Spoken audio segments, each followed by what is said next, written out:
Ladies and gentlemen, welcome back to, I believe, episode 9? 8. Oh, okay. Episode 8 of Silent and the Death Machine. I think it is anyway. We hope so. You can check. I can't be bothered. Either way, it's an episode of Silent Death Machine, which means it's all about lifestyle conversation and general thoughts that go through our heads on a regular basis, good and bad. I'm Aaron X. I am the Death Machine portion of Silent and the Death Machine, and joining me is, of course, the silent portion of Silent and the Death Machine is Silent Mark. I am Silent Mark. I have a sort of penis. When you say sort of, do you mean like it's a fully crafted one, but it's not very big, or do you mean that it's actually missing portions of it, like a Tetris block? No, it's a penis, but it's a thing. When was the last time a penis was good looking? That's true. I find it very strange that men send pictures of their cocks to women, because I've always found that weird as well. It's so ugly. Like, it's just like genitalia in general. Like, I'm gonna upset a lot of people there. Like, it's not like vaginas are heavenly in many ways, but they're not the most aesthetically pleasing thing to look at. I don't look at that and go, that's a work of art, unless it's comedic. Sometimes they are. I guess it depends what it does for you. You can have a proper pretty vagina. Well, I will say one thing: cunts are useful. They are very true. But yeah, penis. I don't get. Well, I mean, if you ask, maybe you will. Yeah, I don't get it. France have equalised.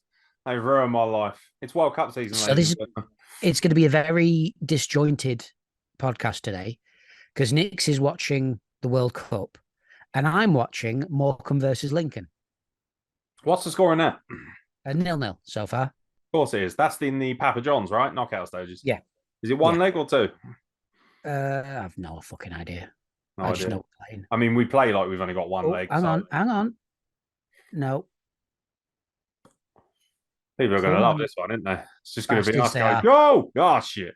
Yeah. So, for those of you, so at least you know what we're doing. I'm currently watching France versus Australia, because obviously we record this the night before, and this will drop on Wednesday. And of course, just to make sure, before we get started with any particular brand of nonsense, it's silentdeathmachine@gmail.com, or it's at S&DM Pod on Twitter. If you'd like to send us your questions, maybe you'd like advice, maybe you just want to rant about something, honestly, doesn't matter. Everything is welcome. You can be anonymous as well if you like. Just let us know by sending us a private message or an email, and of course letting us know in the content of that whether you'd like to be anonymous or not. And I do believe we have emails this week as well. We have 2 this week so far. 2? We had 3 last week. Frankie T promised he'd send a load in, so he's a fucking bullshitter. Yeah, no, Frankie T hasn't. All right, well, he can go fuck himself then, can't he? We've got Robbie and we've got Toby. I like one of those people. No, I'm kidding. No, they're all lovely guys. It's great. Yeah, I guess Frankie said to me, like, oh, you're really nice on Silent and the Death Machine. Why did you have a go at me last week? And I was guess I don't play heel, I play real, pal. That's just the way it is. That's just the way it is. And much like Australia's defence, the next hour and a half will be incredibly shaky content, to say the very least. How's your week been so far, mate? It's Tuesday. Tuesday, not too bad. I did my radio show yesterday, which I was very giddy about. Enjoyed it. Did you have another interview? No, didn't this week. Oh, good. Technical difficulties, mate. I've been properly enjoying the music I've been playing lately. Oh, that's nice. Really fucking enjoying it. Usually what I do, first half, I do kind of like tracks I've played millions of times before, whilst I do the film quiz. And then the second half is more newer music, and I do something called a Phenomenal 3, which is 3 tracks back to back, and they can have a theme. They can be by the same band. This week, what I chose to do was play all 3 off the same album, because Blink-182's Untitled album was 19 years old last week. Bloody hell. Which means I am an old man. Yeah, me too. But yeah, it's a stunning album, and so I played 3 tracks from it, and it made me very happy. Awesome. Can't complain, mate. What about you? How's your week been? Yeah, pretty productive so far. As soon as the World Cup kicks into gear, anyone who knows me knows I love football. So for me, it's like just non-stop fun and enjoyment, which is lovely. And it's also where I get to work from home. It just means that I can really enjoy all the games. I feel productive. I feel mentally very healthy. Physically, I'm okay. A bit tired at times where my sleeping pattern's still trying to realign. As it was all over the place at the moment.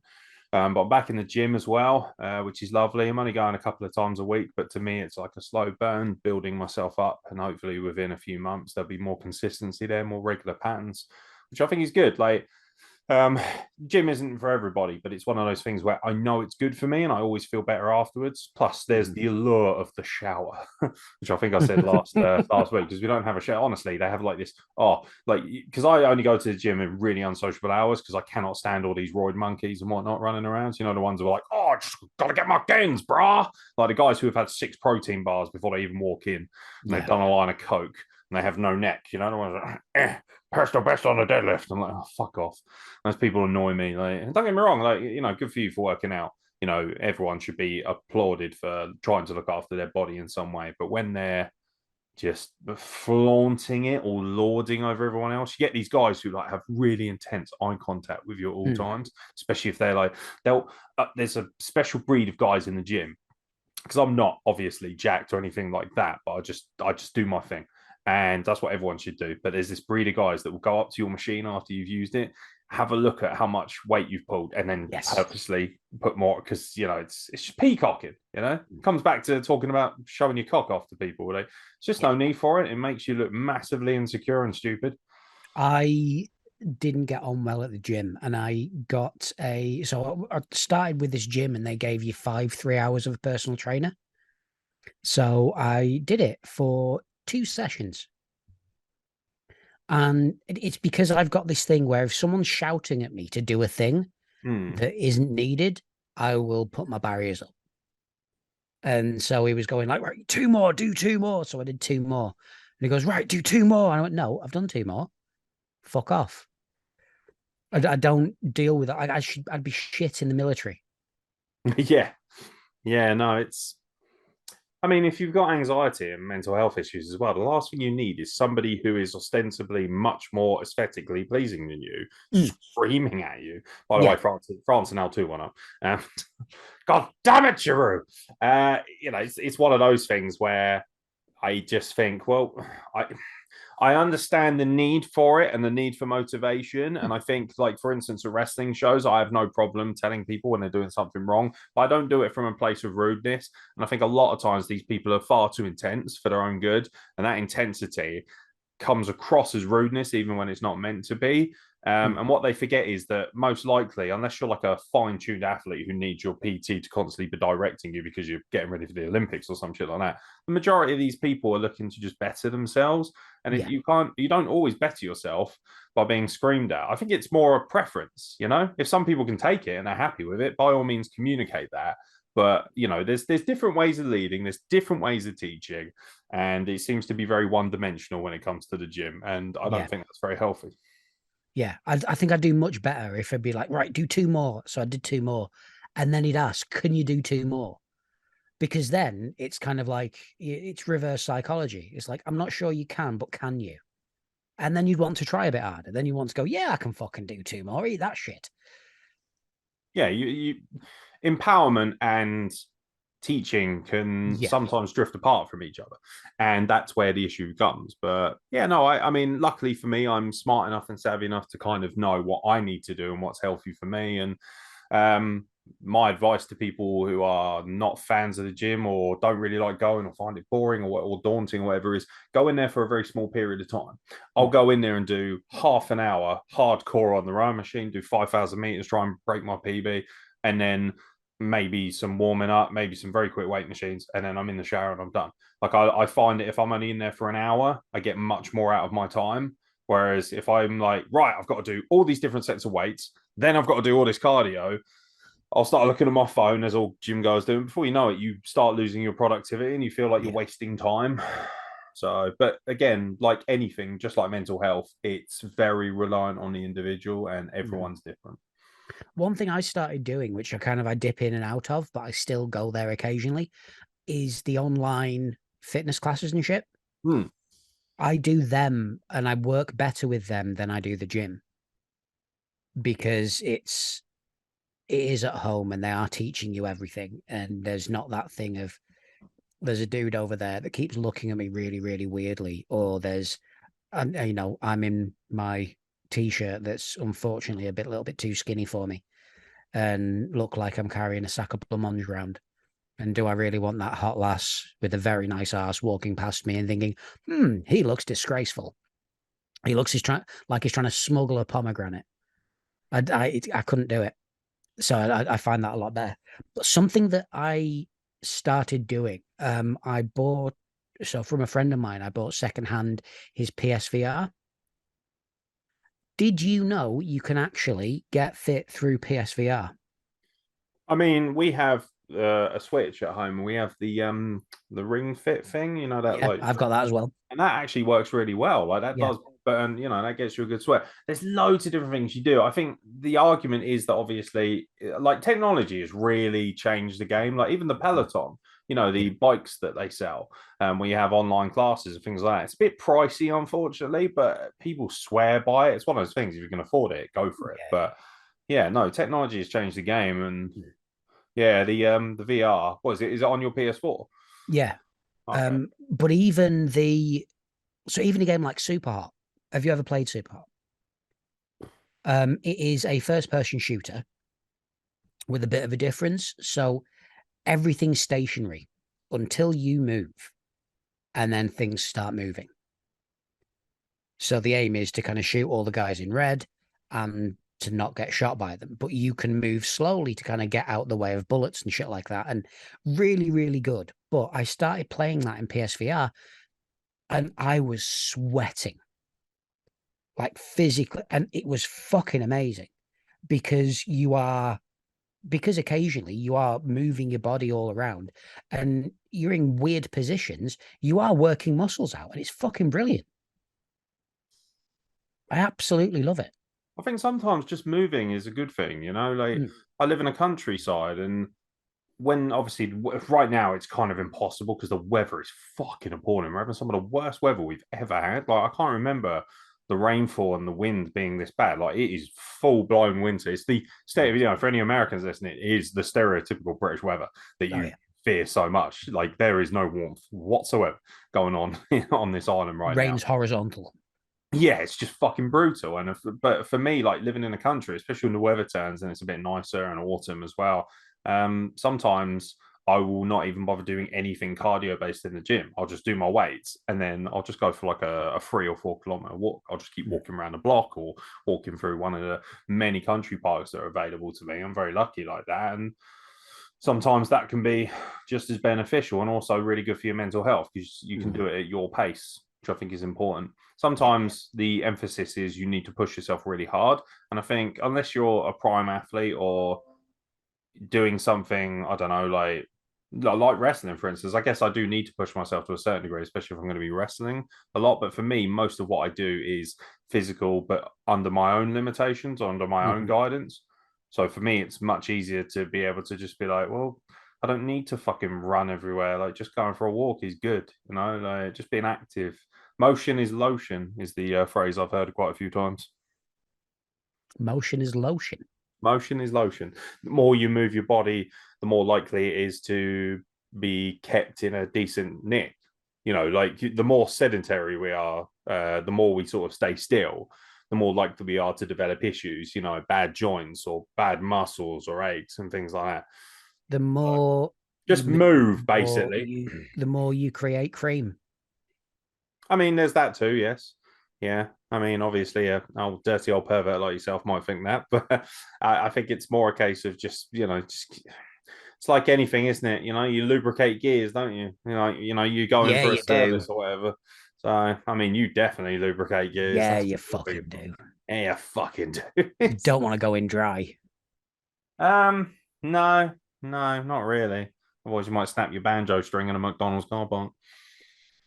It happens to us all, or specifically not all of us, but It happens to all of us. Well, it doesn't. It happens to you. But I'm sure I'd be interested to know if anyone else has snapped their banjo string at McDonald's. There must be some sort of self-help group or let's do sort of, let's do let's do it in two levels. If I you think have there's a snapped your Reddit list for this. banjo string, and then if you've done it in a McDonald's car park. Exactly. Let's go both of those ways. I'm too busy Um, eating. I ain't got time to have sex in the McDonald's car park. I want to enjoy my quarter pounder in peace. Go away.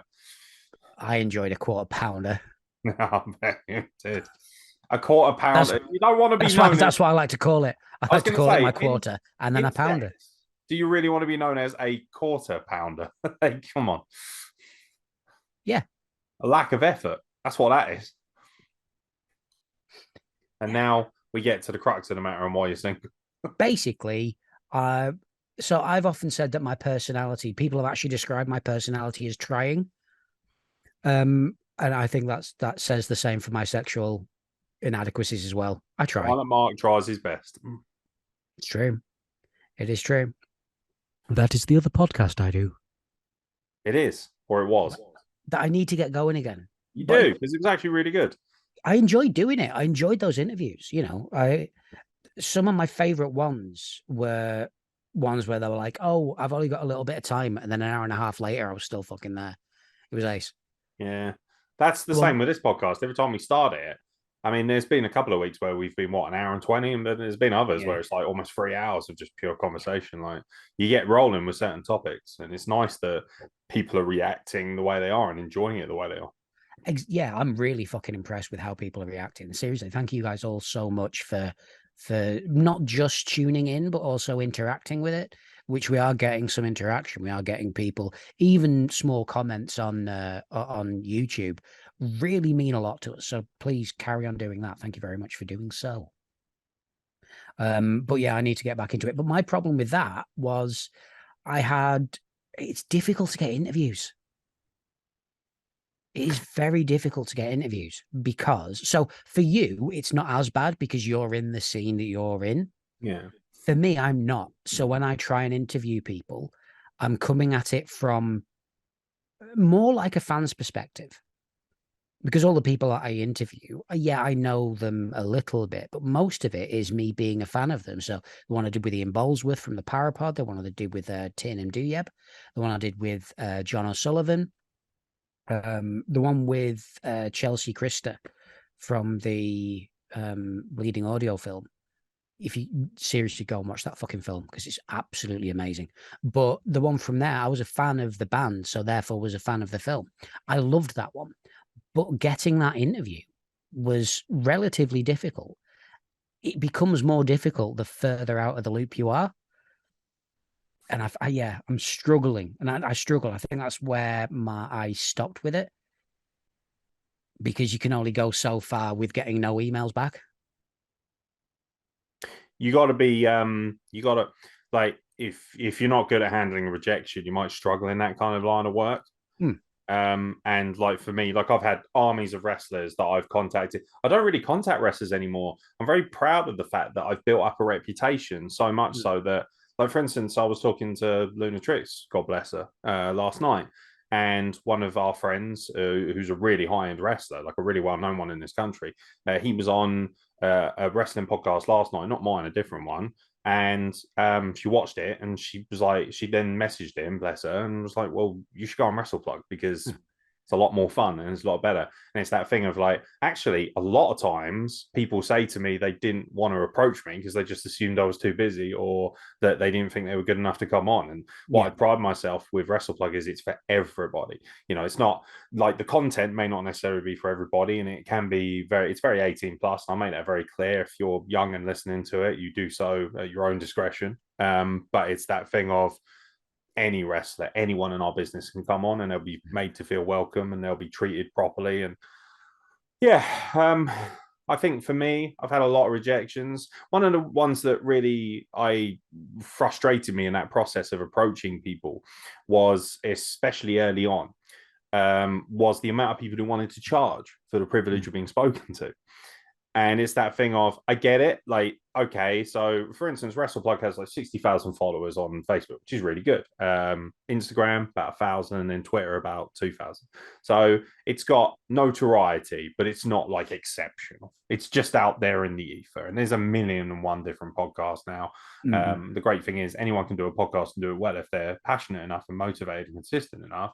But the problem is if you don't have monstrous notoriety, a lot of people almost feel like you should pay for the privilege of it because otherwise you're, this is something I've had an argument with so many times, is that following and general perception of who you are on social media doesn't necessarily correlate to the quality of the product you're putting out there. I think that if, for instance, if you go on WrestleBlog's YouTube channel, I feel like I have some of the best graphics and the best layouts, and it's a very polished product now, which is very unhinged. Despite that, France have just missed an absolute sitter. Lol. Kylian Mbappe. Don't say lol. You're a fucking grown man, mate. Stop that shit. Yeah, I know, and but that's what's good about saying stuff like that. We'll talk about that in a minute because it's completely off point. But ultimately, stop being a miserable old bastard. But it's that thing of, so people see me, and even though they might know me or know that I work in a multitude of different facets of wrestling, they might still think, yeah, but you don't have a million subs like Simon Miller, on What Culture or whatever. Therefore, you need to pay me 50 quid for the privilege of speaking to me for half an hour. And that's when I get a real, at the start, I was frustrated and a little bit depressed and let my anxieties get to me a little bit because I thought, okay, like I'm just not good enough. But then I realized, no, actually, that's an indictment on them and the fact that they are so money orientated or financially orientated in some way, that they are, if you're trying to make money out of somebody who's offering you free publicity, I mean, that speaks volumes about you as a person, not me. I think it depends on the thing itself. So in the comedy world, there are a lot of podcasts that do interviews and stuff like that, and they do pay, but that's because that's their living. The fact that the guys who are doing the podcasts that is their living. So then the interviewees will get paid. Me, because I'm not at the moment, I can't. But I kind of understand why people want to get paid for it, because I think it depends on level. With something in the likes of comedy, but even in wrestling, you won't be able to get someone like fucking, I don't know, Sasha Banks on without being paid, because she doesn't need the publicity. But I think it's when you approach people that damn well, like, I've approached, obviously women's wrestlers in particular can, I mean, it might sound offensive, but I feel like they are in a position where, for instance, I had Nadia Sapphire on my podcast, right? Now, obviously, that's beneficial to me in the sense of we're incredibly close friends. So that's much easier for me. She's going to be amazing and come on my podcast because she's just fucking awesome. But there are women who don't have nearly the sense of notoriety or strength or empowerment that she does, who have tried to charge me like $100. I won't name names because I don't think it's professional enough to do so. But like there was one women's wrestler in America I approached. She had briefly wrestled on AEW Dark, and she was like, "Yeah, no, I charged like I think it was $50 per half an hour," and it was that thing of like, well, okay, that's fine, but what makes you think you're special enough to charge that? Especially when I've had the Impact World Champion, Josh Alexander, who, by the way, has far more notoriety and is far more well known than this individual probably ever will be in the wrestling circles, maybe because of this fact. But he gave me his time for free because he recognized that I was somebody who was incredibly passionate about what he was putting out, and I was very supportive of the products that he worked with. And he felt, from a perspective of, well, you know what? I respect your passion and your drive and your work ethic. And that is enough for me to be able to say, yeah, I'm happy to give you an hour of my time. And that's a world champion. So, yeah, it's once you've had that kind of experience with an individual who has great premise and great notoriety, it makes it all the more frustrating and all the more difficult to swallow when somebody who is just happens to be hot, or whatever it might be. Like when you've approached them, by the way, I haven't approached them because they're sexy or anything like that. I've approached them because I feel like they would be excellent for the podcast, that my viewers, that my listeners would enjoy the content and the story that they have to tell. It's got nothing to do with how they look. And so it's, it can be very frustrating. But, you know what? I'm more than happy to ask and get rejected. Doesn't really affect me in the slightest if people say no anymore. I'm pretty cool with it.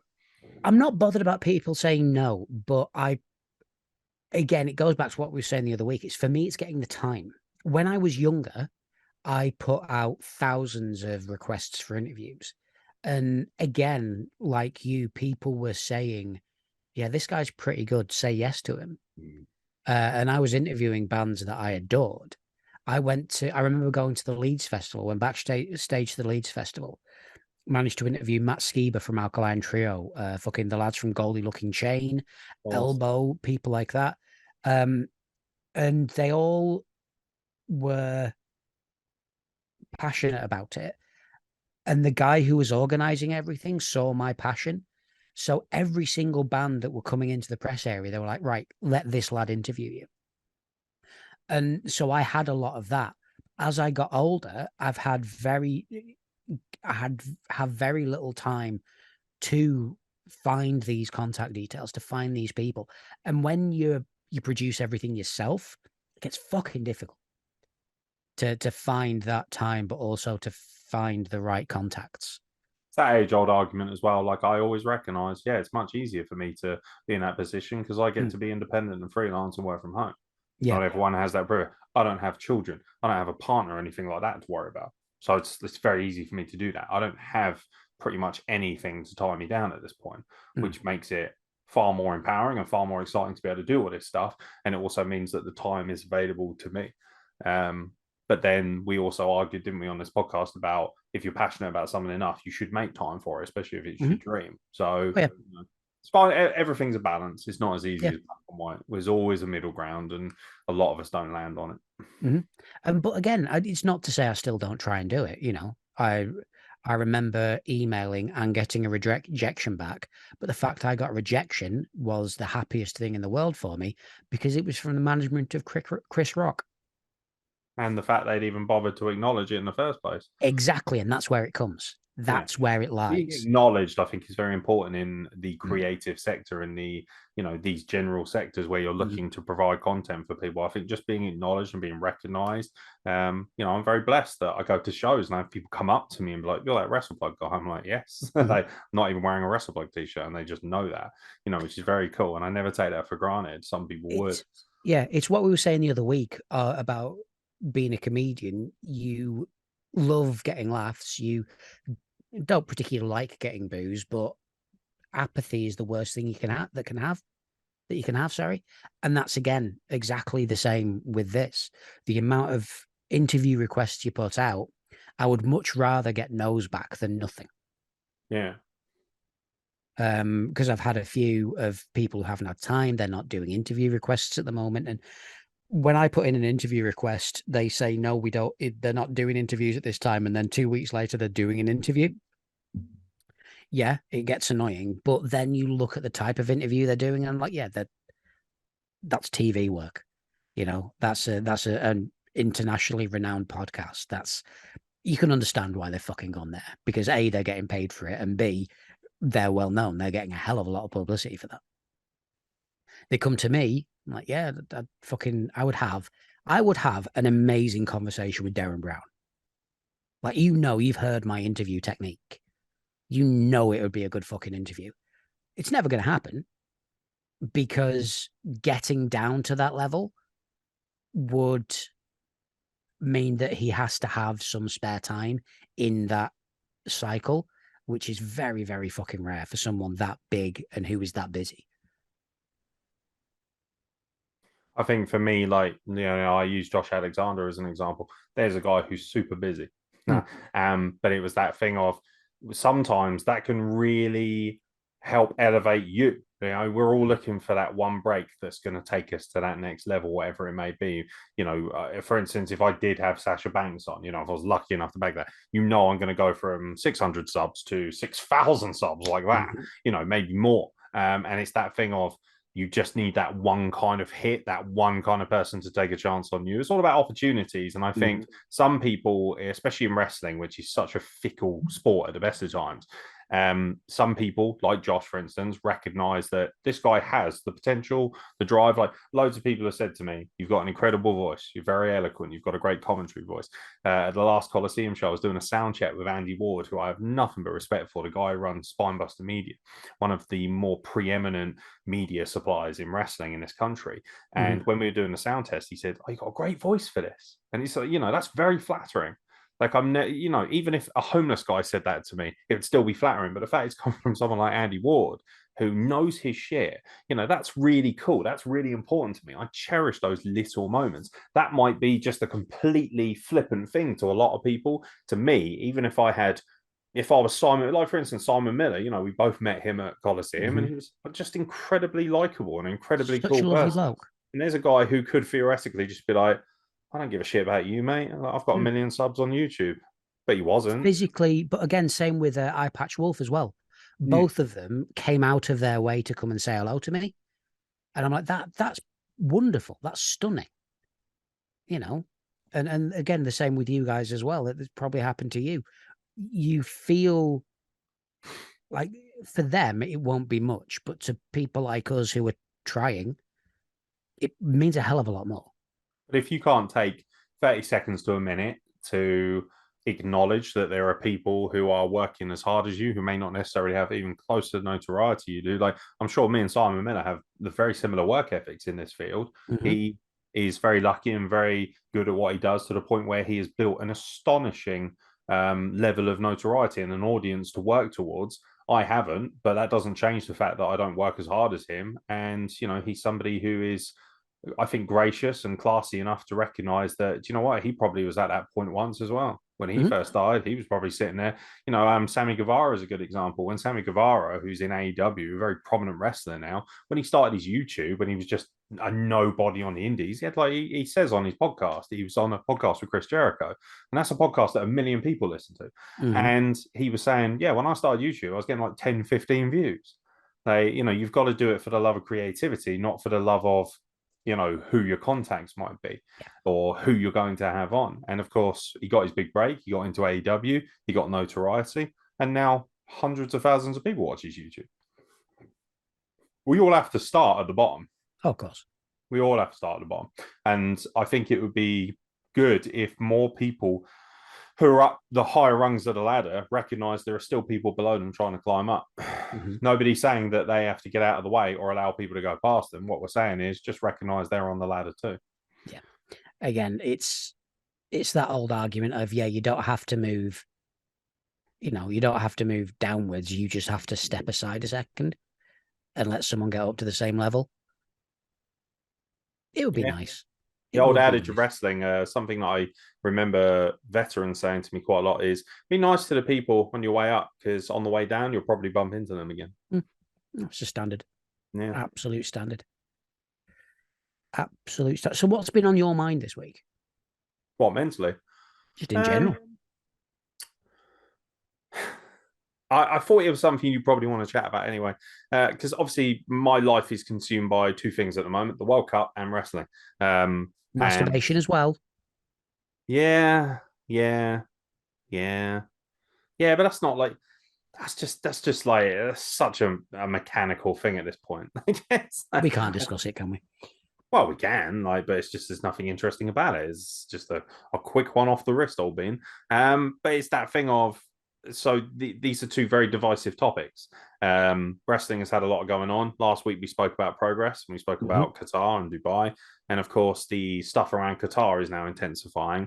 And I saw your boy Joe Lycett popped up on my feed, and we saw, because we spoke about him last week and how he was prepared to essentially liquidate or burn or whatever it might be £10,000, and then he was seen to shred £10,000, which he said he would do.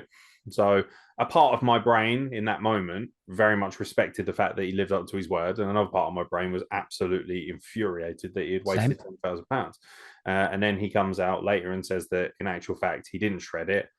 He might be lying. I don't think he would personally, but it's that thing of he's then come out and sort of said, actually, no, it was all just publicity stunt to get people talking. And bottom line is that's what he'd done. And once I saw that, I thought, okay, well, I'm going to take you at face value for what you said there. And I trust that you have donated that money because, and to be fair, a lot of charities have come out and backed him up and said, yeah, he has donated money. So that's fine, but that's enough for me. So at that point, I thought, okay, I completely respect you. And actually, my focal point turned away from Joe Lycett and towards the reactions of allies who were on his side. And they're, frankly, bullshit fucking behavior. And we've had Twitter's been a storm lately, hasn't it? There's been a lot of suggestions that it's being cancelled or that it's going to be, which is bullshit, by the way. I love how today, for instance, I've noticed an army of wrestlers have signed up to Hive, which is like Twitter alternative. I've done that as well, yeah. Yeah, but it's that thing of like, what? Why Twitter's not going away? Something that big ain't going away, and the fact that everyone's jumping on Hive is like very good for Hive, good business. Well done, guys. But I'm sitting there thinking, I'm not going on Hive because Twitter ain't going anywhere. And ultimately, nobody's listening to me on Twitter anyway. So I don't really give a shit. Like, I very rarely use Twitter anyway. And, you know, if Hive is Twitter alternative, then it will come with the same stigmas and the same problems that it has. But I'm one of these people, I think about overall encompassing issues, but then I see one little statement and it will fucking infuriate me. So somebody replied to Joe Lycett, you know, just random. You fall down the rabbit hole, don't you, on social media? And someone had replied to him and basically said that they didn't agree with what he did and it was all a publicity stunt. And even if it, you know, he hadn't shredded money, there's a suggestion that you might have. And it's basically it's bullshit and he didn't trust him. And they basically said, I'd like to see evidence of your donations. And some person replied and went, the only reason you want to see evidence is because you're homophobic, which is ludicrous. Like this thing of like, I'm gay, therefore you have to trust me. That in itself, again, is that fucking stupid bullshit that we spoke about earlier in the podcast on an earlier episode about how equality just simply doesn't exist in any ranks, regardless of who you are and who you identify as. Because if it did, how can you even suggest, oh, that person hates me because they wanted evidence or they wanted to question it? Why is it that it's okay to question straight people, white people, overall demographics, but we're not allowed to question the validity of somebody else just because they might happen to have a different skin color or sexuality? The world is really fickle, and people would rather have that immediate kind of reaction of rage or outrage or just get on the outrage bus than actually just sit down and genuinely think about it. Like if I wrote a tweet like that, I'd feel inherently very stupid afterwards because I would realize that is fucking stupid. That's just nonsense. And it has literally nothing to do with what he was actually doing or saying. No, like, and it's that thing of like, this person has asked for evidence, which, you know, and people are outraged by it. Like, and there's loads of people underneath going, well, you obviously hate gay people. He could be gay. You don't know that. What, you're just making assumptions? Like, this is a thing, you know. It's the problem with Twitter, and it's the problem with social media and society as it is. Fucking morons. At the moment, the loudest voices are a minority. And because of that, we think a certain way. So I watched a video the other day of the film theorists. So really big fan of game theorists and film theorists. I'm a nerd. So that kind of deep diving into something utterly pointless is fucking amazing to me. But they went through algorithms and stuff like that, and they went through statistics to show that Twitter doesn't actually make that much of a difference and isn't that much of a voice. So when you look at things like the highest grossing films and when you look at the films that perform better, they're not the ones that are spoken about much on Twitter. And I'm trying to take a step back from it as well, because I'm exactly the same. I will look at something and then get really fucked off with either that or the answers to something relatively innocuous. Whereas you only think about it, most people don't think like that. Most people just get on with their day. And yeah. I just, you know, reading it was just, it was just so dumb. And I've realized something, like, and I've known this for a while anyway, but Twitter is an echo chamber. And the reason these people are outraged by this is because you tailor your feed to what you like and what you believe in. Most of us do. I don't do that. I'm very counterproductive in the sense of, for instance, I listen to Jim Cornette. Jim Cornette is one of the most famous and prominent managers and celebrities in professional wrestling history. He's also a very divisive, very obnoxious human being. And he is dismissed immediately, especially by a lot of these people, because they don't like hearing something that doesn't just agree with what they think. And I'm one of these people. I've turned WrestlePlug into that in many ways. I want WrestlePlug to be a platform of completely free thinking, whether I believe in it or not. So I'll listen to Jim Cornette and I'll take great value in what he has to say, despite the fact that he is a bit of an asshole. And he's openly admitted to be a bit of a dickhead.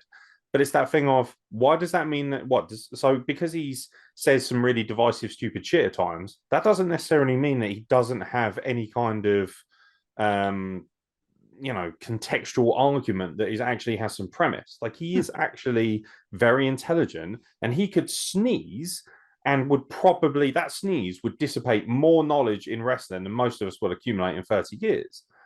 And it's that thing of, just because I don't agree with some of his points doesn't mean that he doesn't have incredible value in what he has to say.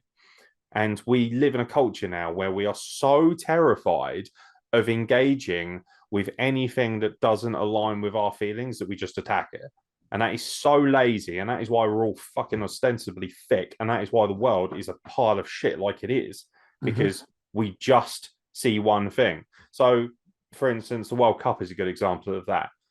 It's in Qatar. And people are like, I'm not watching it because it's in Qatar. Okay, cool. So does that mean that Saudi Arabia beating Argentina today, which is considered by many probably the biggest upset in World Cup history, are we going to say that doesn't count, or that shouldn't be celebrated solely because of, and Saudi Arabia as well, another country incredibly divisive and has a lot of problems. But are we going to say that moment in its own box isn't impressive or isn't incredible and shouldn't be lauded, that we shouldn't celebrate how amazing the Tunisia fans were earlier against Denmark, that we shouldn't celebrate the fact that this is the first ever World Cup to be held in an Arab country? Be very easy for me to be silly and go on Twitter and say, the reason you all hate the World Cup in Qatar is because you're all a bunch of Islamophobes. It's lazy and it's not true. But, that's basically what they're doing, but in reverse. And it's really funny because if I went on Twitter tomorrow and said literally that, people would lose their fucking minds. They'd be like, oh, shut the fuck up. People off. Hey, fucking do it. Do it. You won't do it. That's what Frankie T always says to me. He goes, you won't do it. He's always testing me.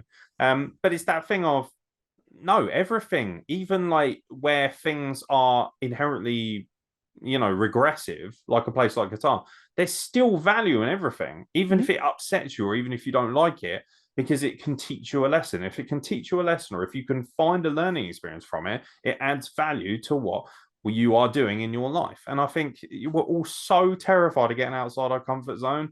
And sometimes I sit there and think, am I like a really rare breed of person who doesn't mind being in a room full of people who disagree with me or don't like me?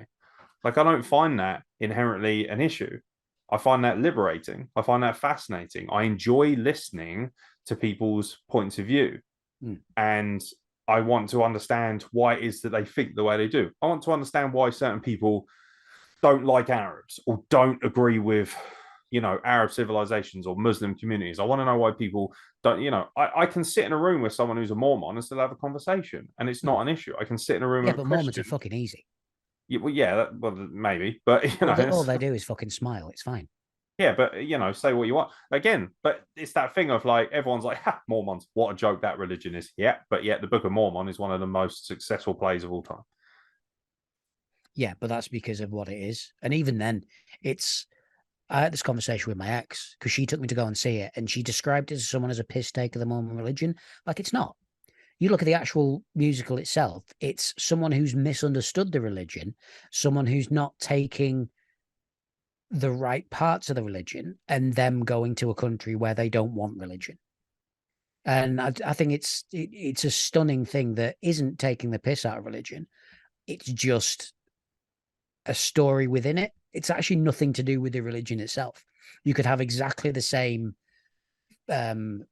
musical about any faith, but the fact that it's Mormon is just because they know a bit about it.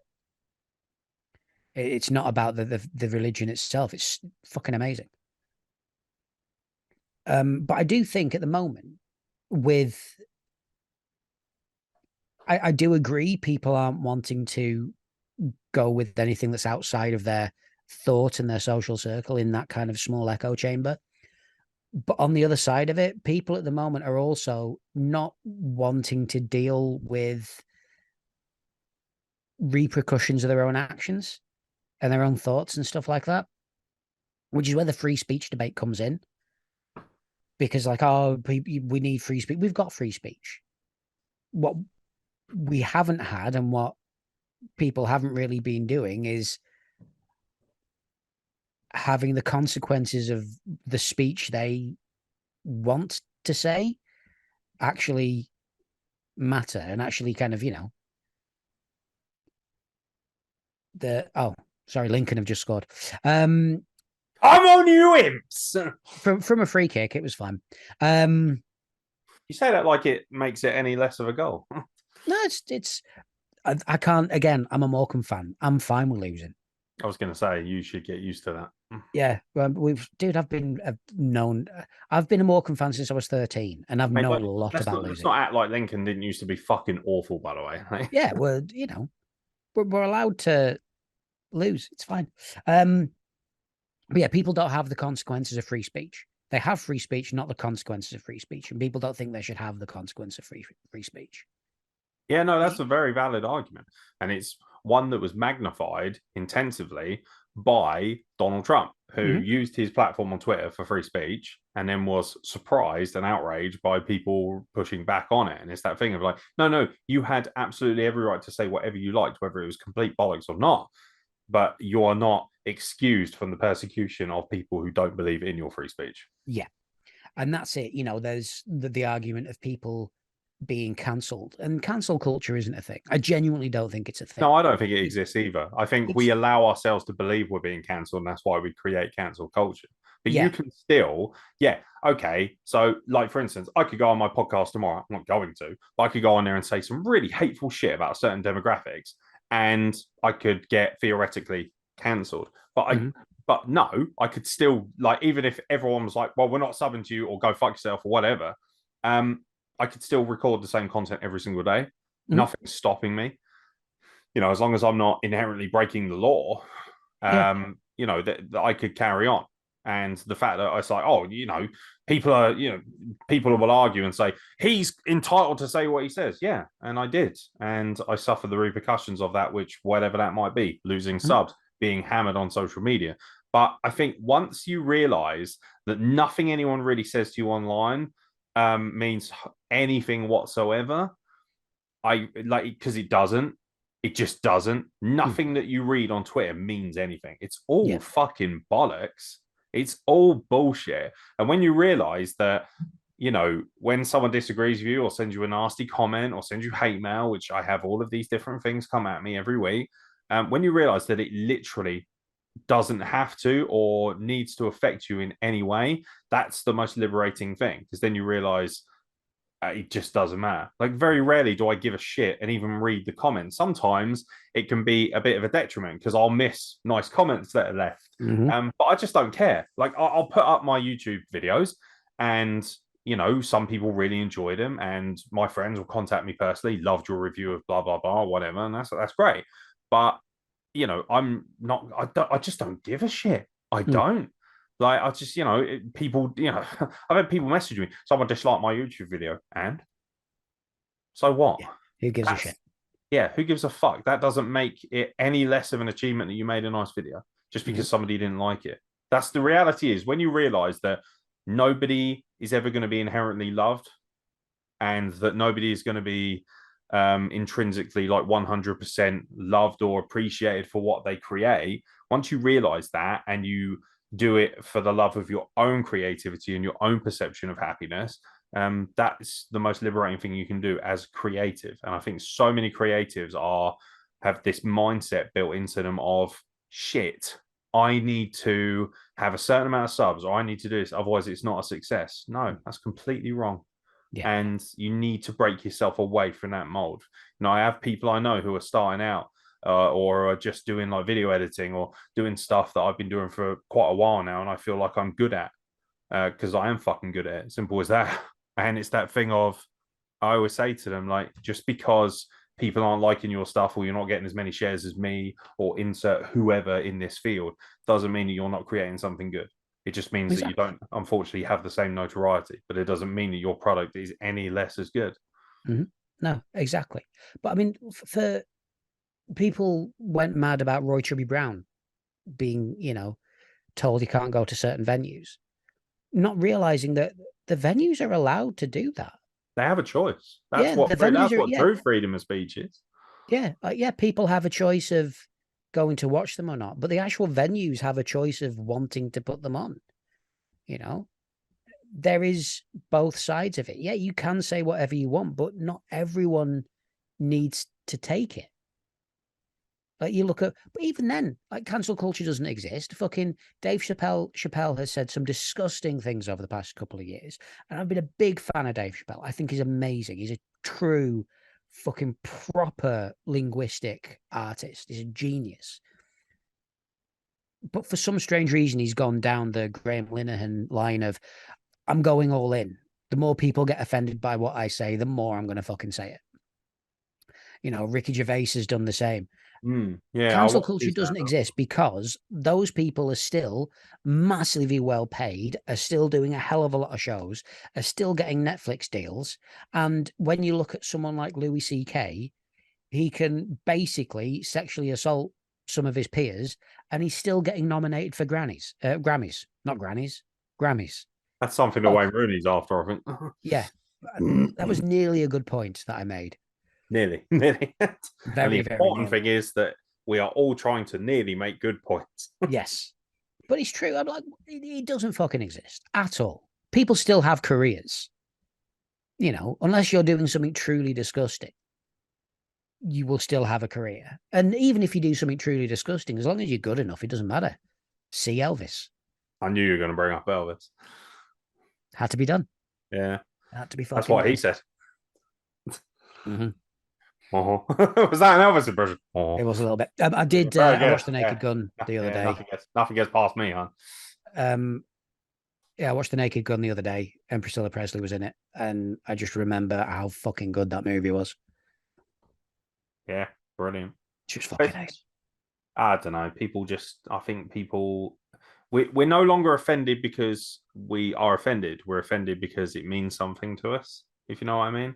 I feel like we are choosing, a lot of us now are choosing to be offended because we can then somehow find ourselves in a vacuum where we can find allies or find people that echo our sentiments so that we Hmm. feel like we're much more secure. It all comes down to insecurity. Yeah. If you're offended because you genuinely are upset by something that somebody has said, that's fine. But if you're offended and at any point you're using that offense to kind of get people to rally around you, that's because you're insecure. It's got nothing to do with the fact you're offended. Hmm. And I think offense is a weird thing. Well, it's taken, not Because given, for starters. yeah, but I mean, like at the moment, I'm not offended. I'm very, very, very rarely offended. Um, and again, when it came to Dave Chappelle and Ricky Gervais saying what they did, I wasn't offended. I was just like, that's just a dickish thing to do. Just don't be a bell end. I found Um, it hilarious. but that's the thing. You're allowed. Yeah, no, that's what I mean. Like, doesn't mean that, if you thought they were dickheads for saying it, Mm, cool. I didn't. I personally thought there was nothing wrong with it, and I personally think that stand-up comedy should be a completely open art form. I don't think that we should have this. There's this thing of like, it's 2022. You're not allowed to joke about that. Shut the fuck up. They, as far as I'm concerned, you can say whatever you fucking please hmm because you know what? If people are truly offended or if it is truly that bad, then they will suffer the repercussions of that, whether that be monetization, whether that be a lack of viewership. There's always going to be a consequence to whatever you say. Sometimes hmm it's a good one, sometimes it opens a discussion.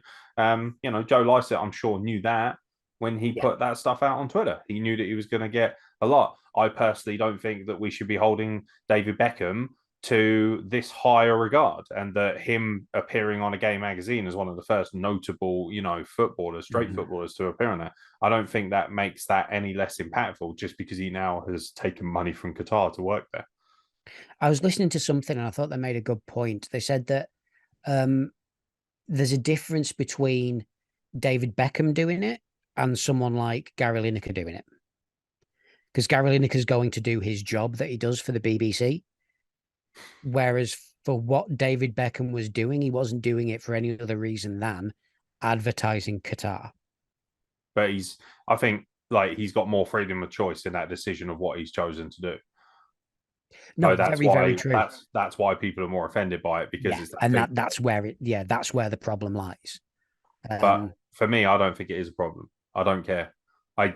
Because for me, again, and this was something we mentioned last week, I don't hold David Beckham in high enough regard, and I don't hold any celebrity in high enough regard that I would expect him to behave better just because he's that person. I don't give a shit that David Beckham took £10 million to advertise Qatar. I don't. 150. 150. 150. It's Okay. it's Well, it's gone up apparently. well, I mean, do you know what? Cool. Yeah. Like he's happy But I to think do that. Cool. He'll suffer the repercussions from people hmm, that do care.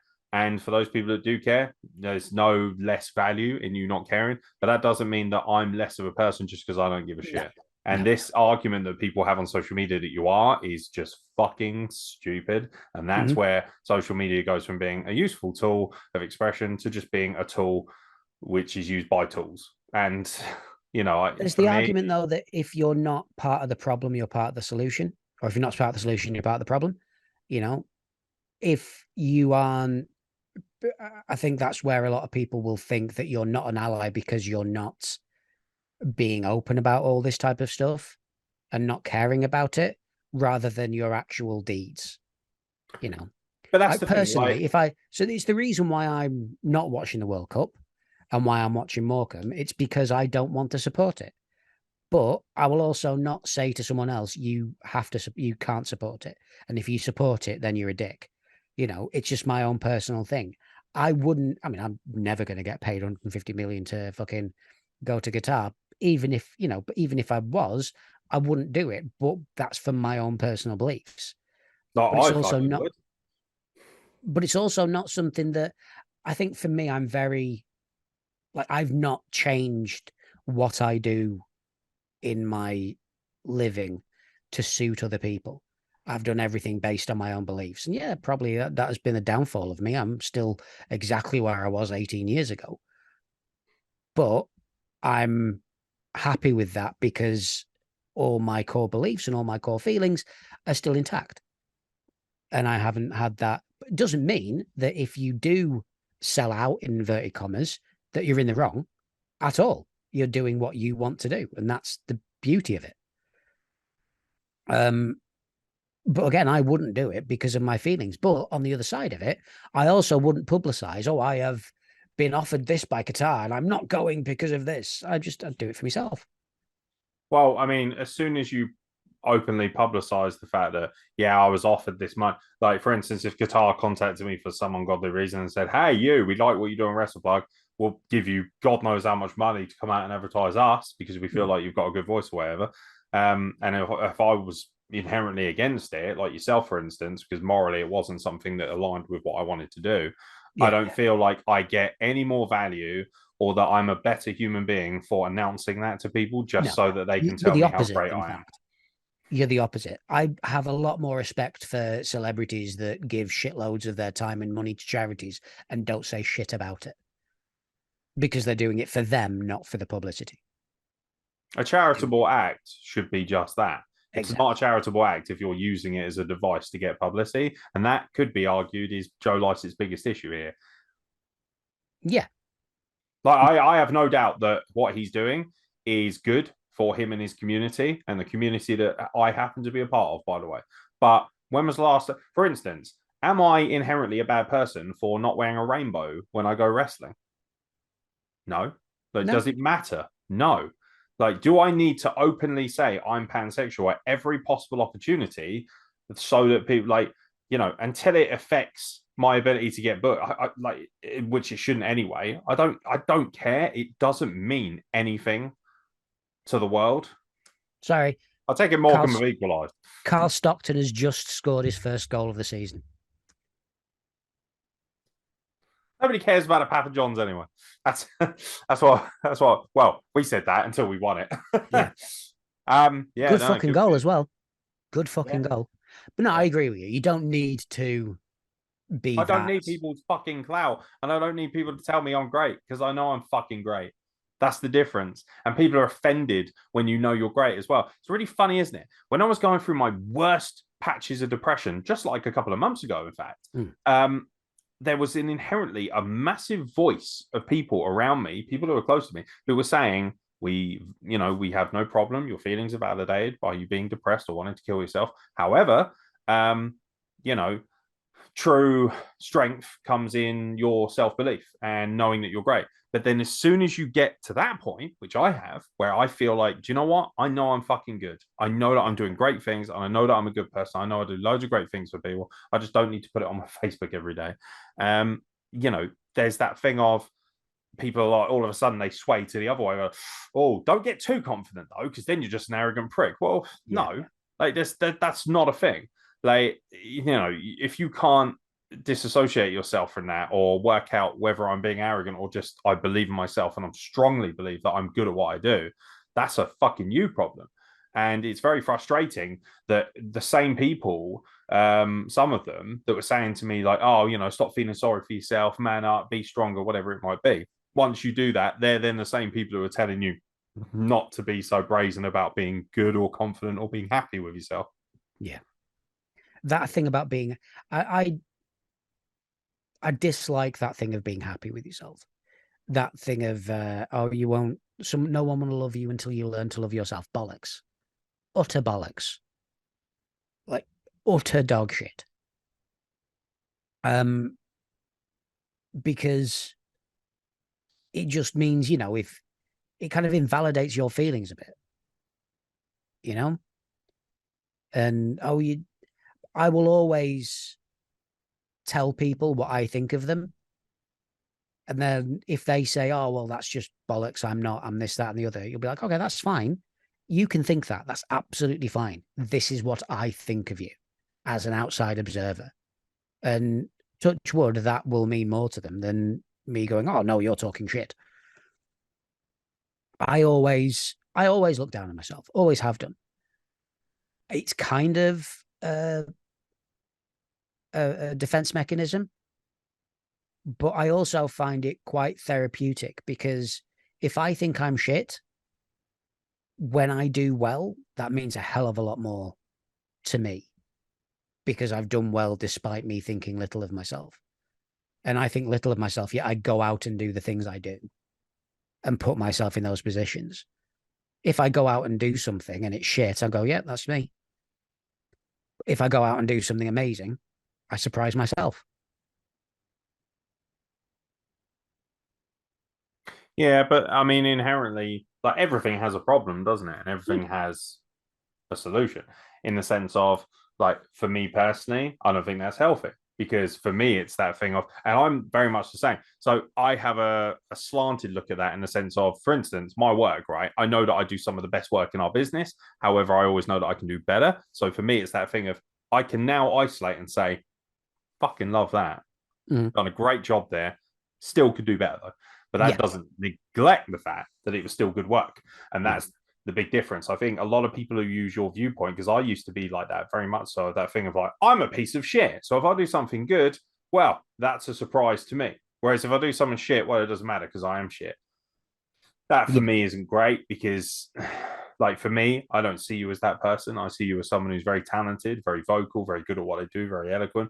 Bottom line is, I wouldn't do a podcast like this with you otherwise. I won't waste my fucking time because I have better things to do in my life. So I don't like being surrounded by mediocrity. I don't. And sometimes people get offended by that. But, like, if I feel like you're inherently useless and enjoy being useless and empower yourself to be a victim or useless, I don't want to work with you.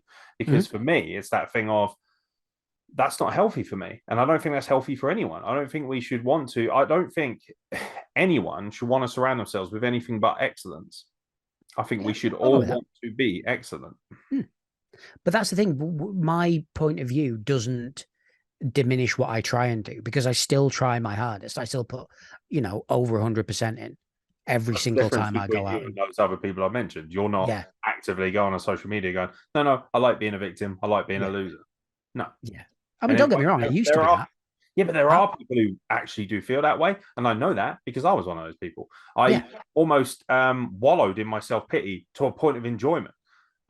Whereas now I'm like, no, like that's not good. That's not healthy. And when enough people have told you that you're great, of course, you still have to know within yourself that you're good at what you do. Yeah. For instance, good example, we're on the topic of football. David Beckham was an incredibly talented footballer. David Beckham knew that he was an incredibly talented footballer, because if he truly didn't believe he was, then he wouldn't have had the self-belief to achieve what he'd done. Whereas someone like, France have just scored again, Kylian Mbappe 3-1. It's one of those things that he's a good example of that as well. Some people think he's very arrogant, very obnoxious. But it's that thing of, no, he's just incredibly comfortable and incredibly aware of how good he is. And he should be, because he's put in the work. If you've put in any level of hard graft and work to be successful, then you should absolutely believe that you are good at what you do, and you should have no problem, and people shouldn't have a problem with you knowing that you're good with it. If people have a problem with you thinking that you're good at something, that inherently speaks to their insecurities. Mm-hmm. But again, like I say, the truth's always in the gray area, in the middle. People should be able, people thinking less of me because of how I see myself, which some people do. Some people have done in the past. Even though I put 100% in, even though I'm very good at what I do, me thinking that I'm not great, and me thinking less of myself, people think less of me because of it. That shouldn't happen either. Because I think less of myself, I want to prove myself to myself. It doesn't mean I'm going to fuck it up. It doesn't mean I'm going to be shit. It means that I'm going to try my fucking hardest to prove myself wrong. And I think both arrogant, in inverted commas, people and people who, like myself, are a bit fucked, both very valid. See, it's weird because words like cocky, words like arrogant, I don't think they exist unless you don't. I know the words exist. Huh? The words do exist. No, like I know that they exist, but they are words. You've said them. Yeah, I know, but they don't have any, for me, any validation unless those people aren't actually. For instance, if Kylian Mbappe is arrogant because in people's eyes, because he's one of the best footballers in the world, well, he's not arrogant. He's one of the best footballers in the world. Yeah. He's just not. And that's how I look at it, of that thing. So some people might say to me, well, you're a bit cocky because you think you're one of the best in wrestling at what you do. And it's like, no, I'm not cocky. I know I am, because ultimately I wouldn't work. And I've made incredible sacrifices and worked incredibly hard to get to where I am. If I'd just been handed it, or if I wasn't actually any good at any of these things and wasn't doing any work. Like, for instance, when Fat Mark number 3, who lives in his basement, goes online and says, that was a shit bump, when they've never even had the ability to get in a wrestling ring and do it themselves, that's just obnoxious, that's arrogant, that's stupid, that's whatever it might be. However, if it's somebody like me who has gone and done pretty much everything in our business and has worked incredibly hard and taken opportunities when they're there, and I say, yeah, I think I'm really good at what I do, that doesn't make me, that's not arrogant. And when people say it is, it's like, well, that's a dumb perception and that's a you problem again. I find that more often than not, the majority of people who are moaning about people being arrogant or cocky are the ones who aren't doing anything to better their lives. So it's just easier for them to say to somebody who does have the strength of mind and character to know they're good at something, it's just easier for them to run that person down or put a label on them than to actually just go in a fucking mirror and look at themselves and say, yeah, I need to fix this, or I need to do this better, or I know that if I want to achieve my dreams, I need to work harder at this. All this does kind of have something to do with one of the emails we got. Excellent. So, Robbie, are we finished now? Are we just doing emails? No. Just because this links in with the conversation we're having. So Robbie says, "Hello guys, still doing great work, loving the podcasts. 4-1, by the way. Oh. I have a 2-part. Nice. We've just had a corner that we haven't done anything with. Oh, look, it's Mbappe. He scored again. Oh, wait, no, it's Giroud. Oh, okay. With Mbappe. Oh, nice. He says, I have a 2-parter, so bear with me. Is this from Robbie, right? Yeah. Okay, thank you very much for your email, mate. I appreciate it. Many people who know me know that I have gone through a lot of negative and bad things in my life. I went through sexual assault as a child and a broken home, drunk for a father who beat us every day, and no one Just to show clarify, me. He was happy for this to be with his name, right? His name is Robbie. That's what he's given me. No, but like he wasn't. He didn't explicitly say, can I remain anonymous when I discussed it? No, but it's also why I haven't done his surname. Okay, cool. So gives us that. Also, you know him, so ask him. I do struggle. No one to Obviously. show me what it's like to what it is to grow up. So I do struggle with being accepted or liked. I do go through a lot of negative feedback from a lot of people, whether it be about me as a wrestler or CWP. And for That some does reason, kind of give away who it is, if I'm being honest. well, yeah, that's true. For some reason, I always try and do my best to be liked when I know I should be saying "fuck 'em," but in my head, I can't, and it gets to me. I don't know what. I don't want to be the guy who is always trying to be loved or anything. I just think I always try and. I think I just always try to fit in, please as many people as I can. What advice would you give to someone like me, who even at my age is still chasing what it seems like an impossible dream of fitting in? And the second part is, what is the most embarrassing thing you've ever done? I shat Fucking myself hell, at a would be mate's here for house a while. trying to chance a fart. Thank you for that. I did. I chanced a fart. It wasn't a fart. I That's went the to most the embarrassing thing you've ever done. um, most embarrassing thing I've ever done that I've not tried to do. I guess you see something like that. It's very loaded, isn't it? Because what one person, for instance, I remember going on a date with a girl that I really liked when I lived back in Waterlooville near Portsmouth, and I have this thing which I think more people probably have it than they realize. Have you ever had just like a random spasm or a moment where you've just done something like your Yeah. body was just malfunctioned? And I happened to be holding a pint of Coke at the time, just and it spilt and just went all over my lap, and Mhm. everyone thought it was hilarious. Now, it wasn't the most embarrassing thing I've done, but in that moment, I felt mortifiedly embarrassing. Like Yeah. I just felt embarrassed. And I remember thinking, because I couldn't really accept that I was the butt of the joke because I Mhm. was just too fragile. Now I'd be like, oh, who gives a fucking shit? It's a pint of Coke. But I was what, 21 at the time? So I was like, Mhm. oh, I was like, I just thought, but I mean, I we could think be. I'm not an easily embarrassed man.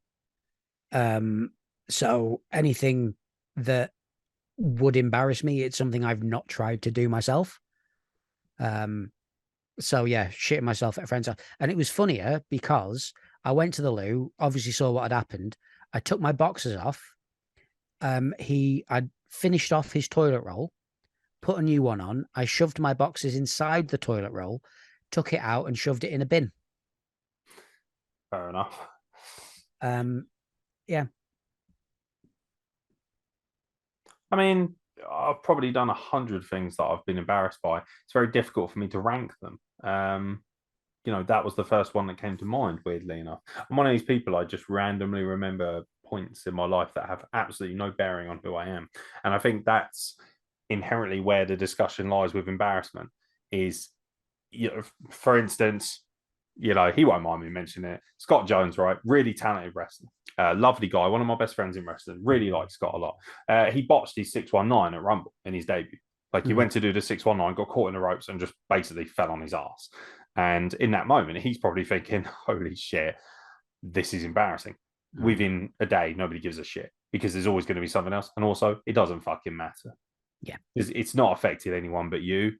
So even though it might be embarrassing in the moment, it doesn't mean anything. And we're all going to make mistakes and we're all going to do silly things. We're all going to be embarrassed. It's just part. I said embarrassment is a human emotion, and we all have to. We all are embarrassed or will be embarrassed Yeah.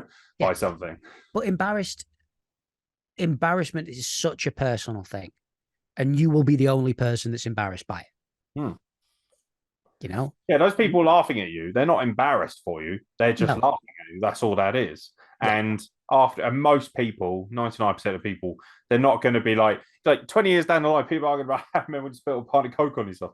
Nobody gives a shit because it No. just doesn't have any real value. Doesn't matter. No. Exactly.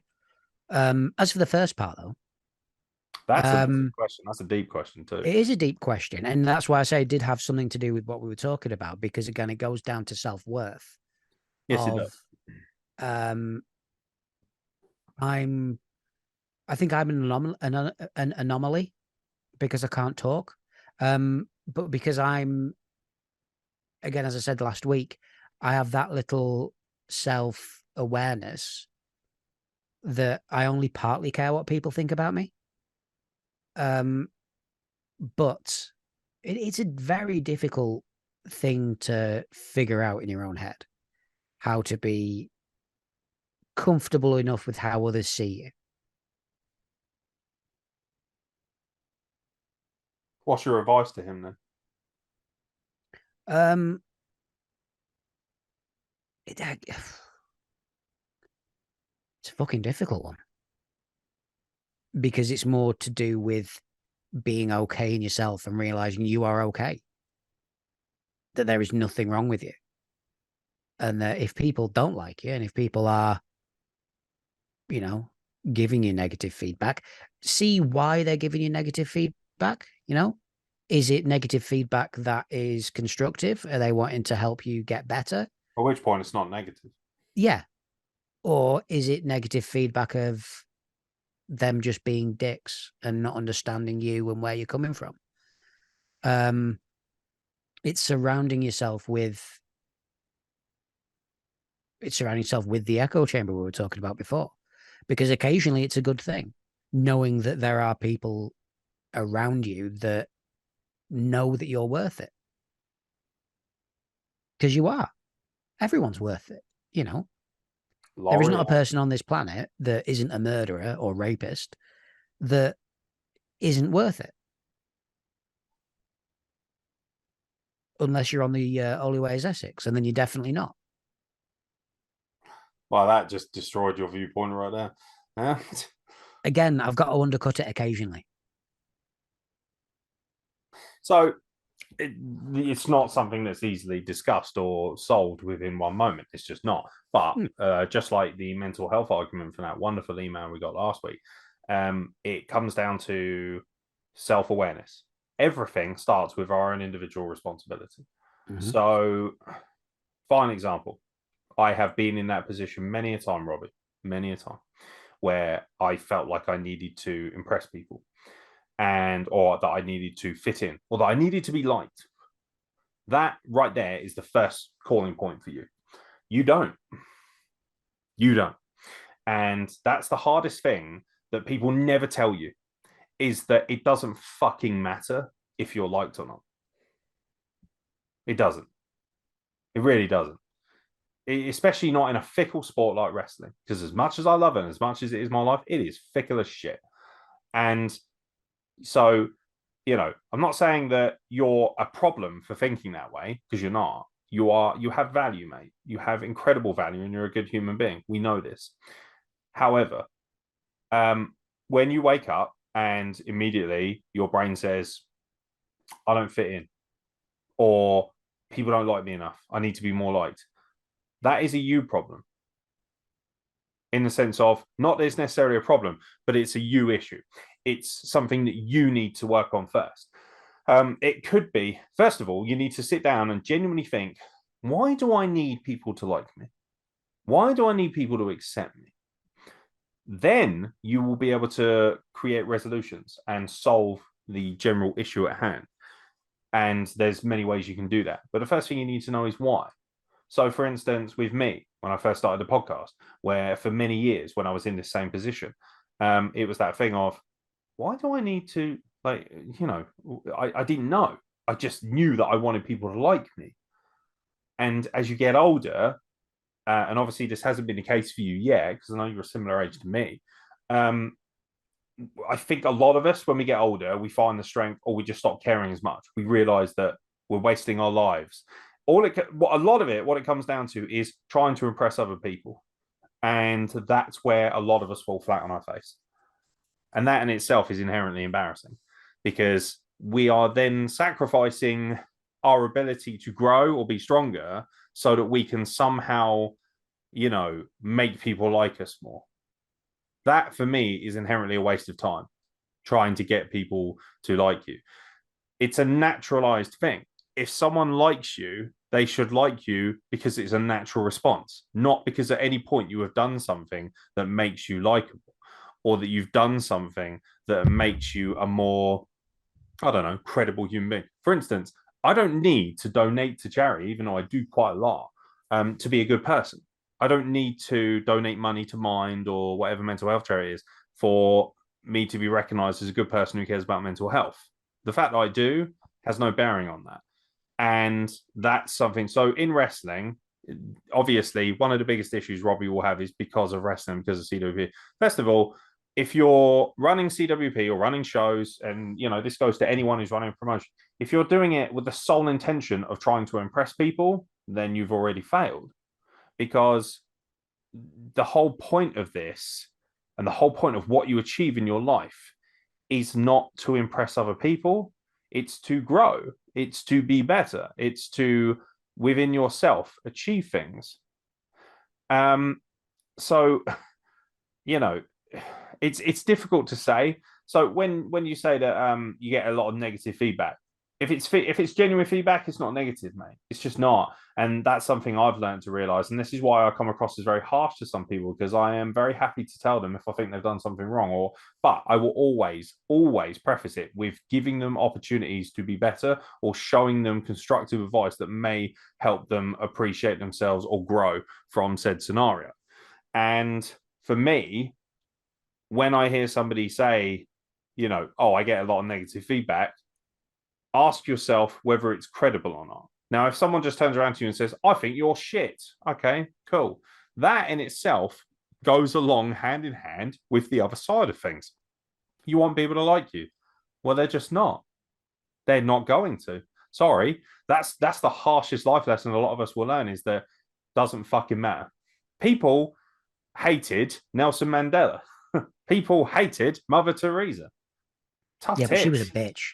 Yeah, well, I mean, I didn't know her personally. I'm sure you had a relationship with her at some point, you old Bart. But Weirdly, massive whore. Excellent. She Shame we didn't loved meet. cock. So interesting. I'm now going to have to go down the rabbit hole of Mother Teresa. But the bottom line is, and plenty of people did. That's one hell of a rabbit hole. But it's that thing of, okay, if people didn't like those people, and they are literally considered the messiahs of our time in many ways, the true people didn't like Obama, people didn't like Mother Teresa, people didn't like Gandhi. They don't, because there are people who don't see what they're trying to do, or don't want to see what they're trying to do. Nobody is going to like you as much as yourself. Nobody is going to, that thing. Like, I agree with Mark to a certain degree. I don't believe it's true that you can't be loved unless you love yourself. I don't think that's true. I think people can still love you, because there's been many a time in my life where I haven't loved myself at all, that I've wanted nothing more than to fucking kill myself. And yet I've still got people telling me regularly, I love you. I think you're an amazing person. So that they're inherently, unless they're lying just because they, are scared that it might be their responsibility that I left this earth for whatever reason, which is not the case most of the time, that inherently proves that that's not true. But if people don't like a Mother Teresa or have a problem, Nelson Mandela was stuck in prison for what, 27 years? Mm-hmm. And he's one of the greatest and most coolest and honest and loveliest human beings of all earth. Anyone who's met him will tell you that. But there were still people who wanted him raped, murdered, whatever it might be, because he had the nerve to stand up for what he believed in. Because for Nelson Mandela, and Nelson Mandela is a really good example of that, because there's a guy who was inherently a wonderful human being, a lovely, kind person who believed in equality and diversity, and yet people wanted him dead for that exact reason. So that right there proves it's got nothing to do with being liked. It's got everything to do with people's agendas. You're always going to be hated by somebody. You're always going to be disliked by somebody. You are not ever going to be truly accepted or liked by the overall demographic that is humans. Mm-hmm. You are not. One thing to know, you don't need to love yourself. You don't need to like yourself. You need to know, and you need to be comfortable realizing you're okay. I will always go down the line of go and talk to someone. Yeah, it's important to talk to someone, because they may be able to show you. They might not be able to show you your worth. That may be something you very much need to look into for yourself, but they may be able to show you are okay. There isn't anything wrong. With people giving you negative feedback, it may well just be a case of they don't get it. The amount of feedback I've had of people telling me I should do things differently, I'm like, well, no, you just don't get it. It's not for you. What I'm doing isn't for you. And but that works. Sorry to cut in, but that does, like, because I think it's important I make this point now. if you're not good at something or you're not doing something properly that you're supposed to, and I'm not saying Robbie, for instance, Robbie's obviously mentioned he's a wrestler. I personally think that Robbie could be a much better wrestler than he is. I don't think he's a shit wrestler by any means. I don't think he's an incredible wrestler either. I think it's very difficult to be an incredible wrestler, by the way. You have to put in an astonishing amount of work. You still have validity. You are still a wrestler. You still have talent. And anyone who has a brain knows that. Now, the people who are inherently saying Robbie Nitro is just a pile of shit, well, that's their fucking problem, isn't it? At the end of the day. But, because they're just stupid, because you're not. You're not a pile of shit.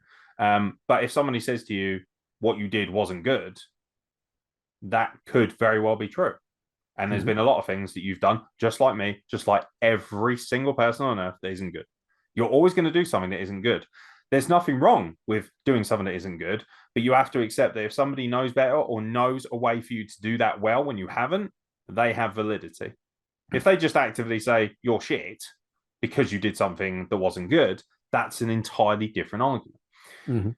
So it's important that you recognize that ultimately you are going to do things that aren't good and you are going to do things that aren't right. Now, if you learn from those or you rectify those or you move on to something that you can do right, all the more power to you.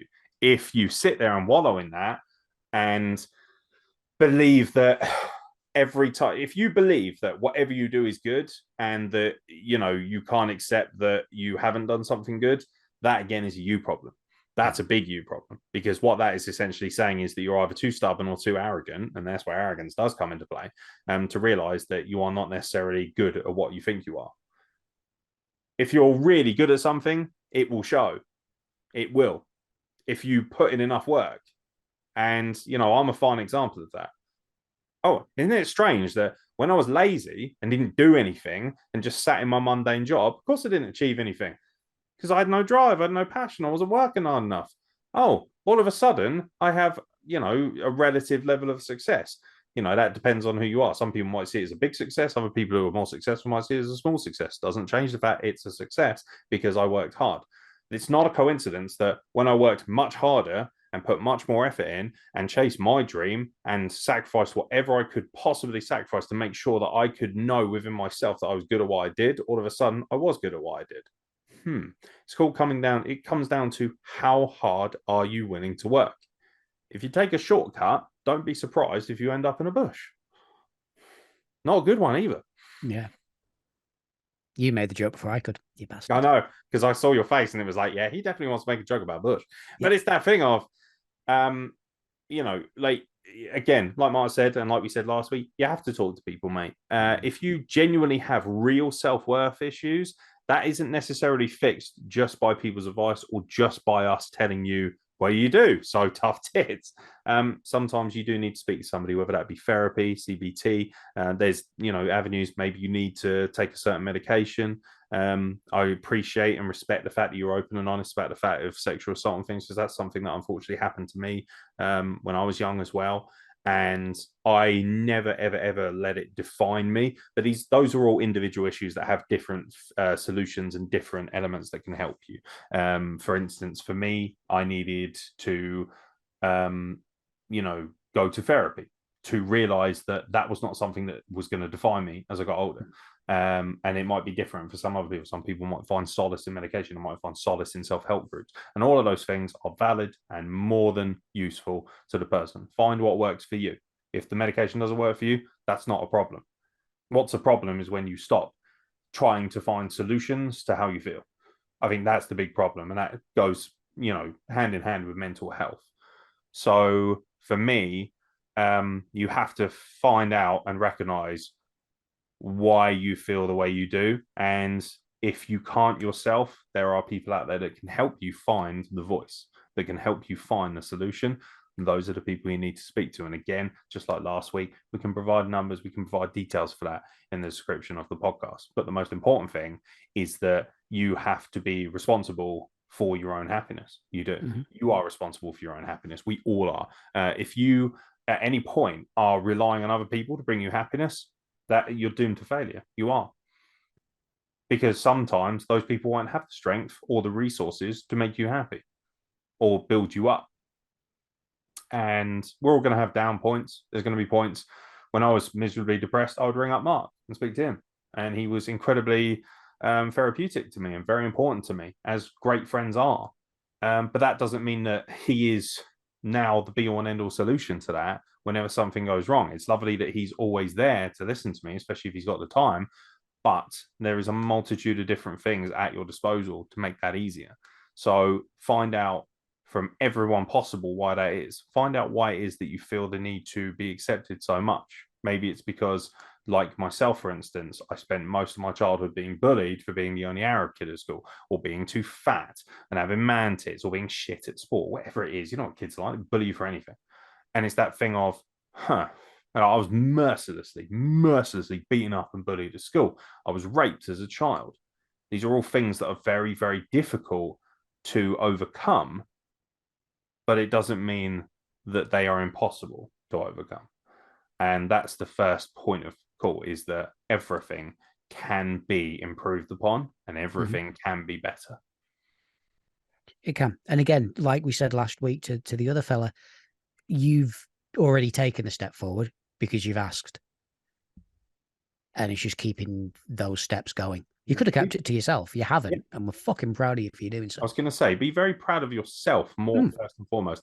You know, it's nice that we're proud of you, but you should be proud of yourself. You should be able to wake up in the morning and say, do you know what, me, Robbie, I woke up and I chose to send an email and say to people, this is how I feel. Just the fact that you've said that you've come out on a platform like this, which could potentially be watched by millions or even just 5 people, it doesn't matter. The bottom line is you've had the bravery and the strength and the pride within yourself to be able to recognize that this is an issue for you and that it needs to be resolved in some form or fashion.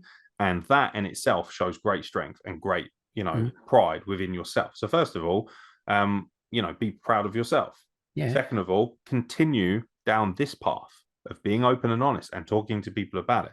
And anyone who doesn't listen or doesn't want to offer advice or doesn't want to point you in the right direction, they are not important enough and they should not have any value.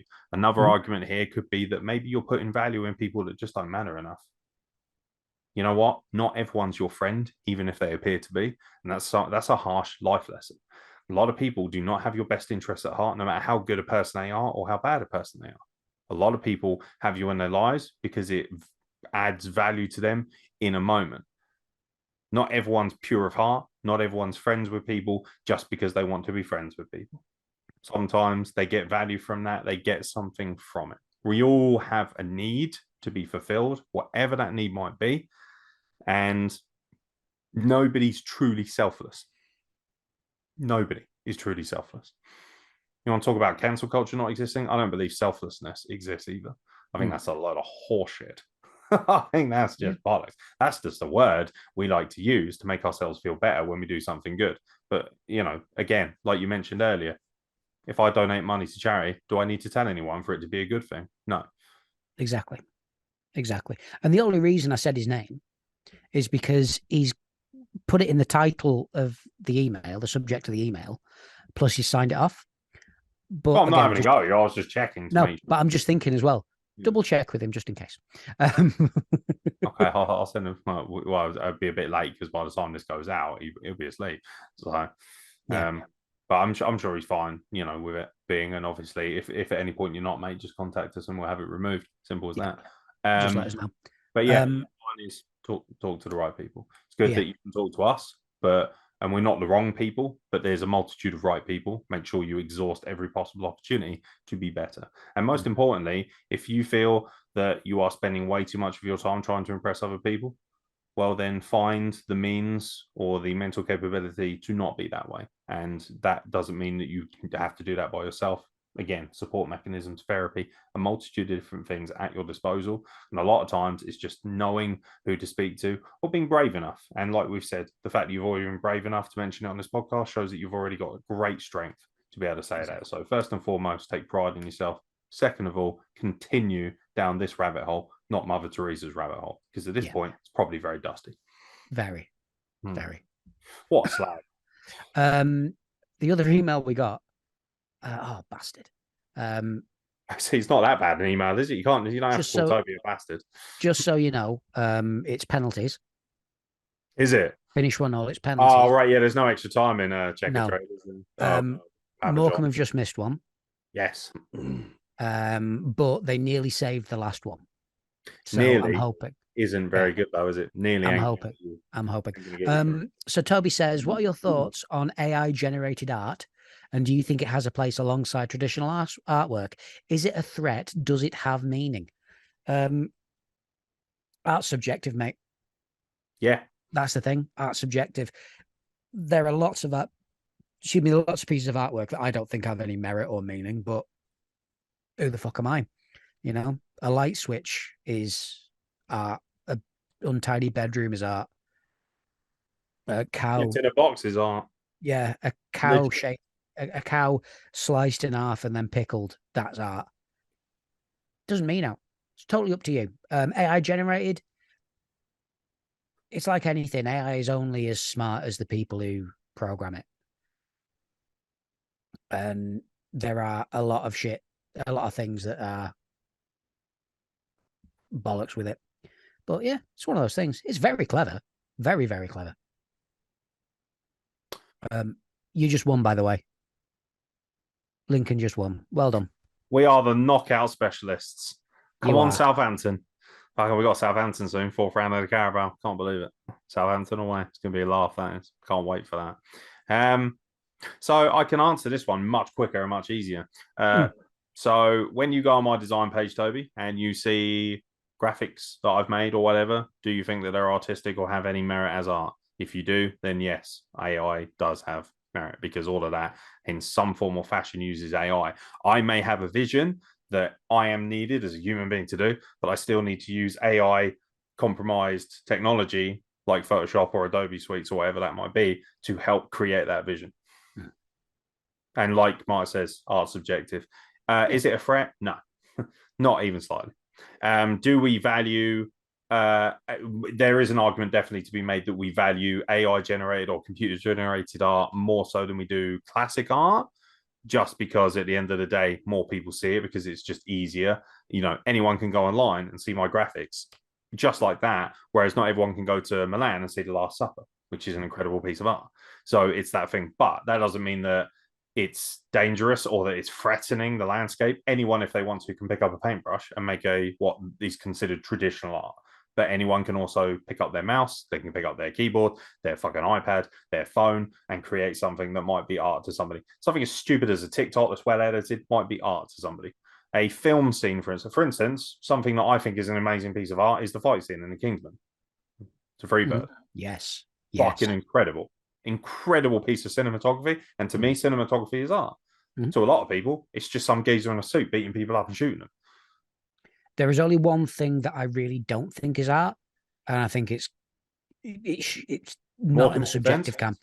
NFTs. NFTs can fuck off. Well, they won't for starters, but they are art. They're just not my cup of tea. I don't see them as art, but that doesn't mean that they're not art. At the end of the day, like you said, who the fuck am I? I will never spend money on an NFT. I don't fully still understand the premise.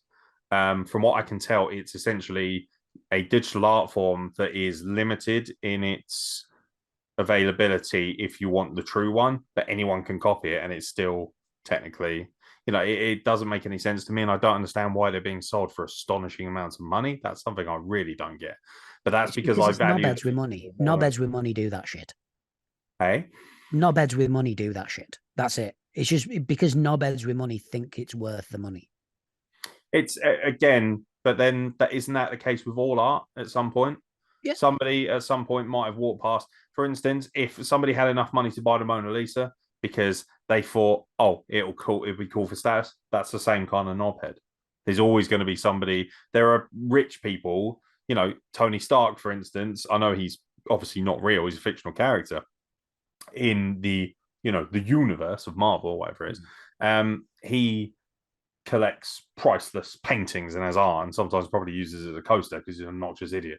But it's that thing of, that inherently is something that is just always going to be in the world. If you have money, you're going to buy things just because they look cool or just because you think it might give you more status because it's artistic. Oh, look, I've got a Picasso on my wall.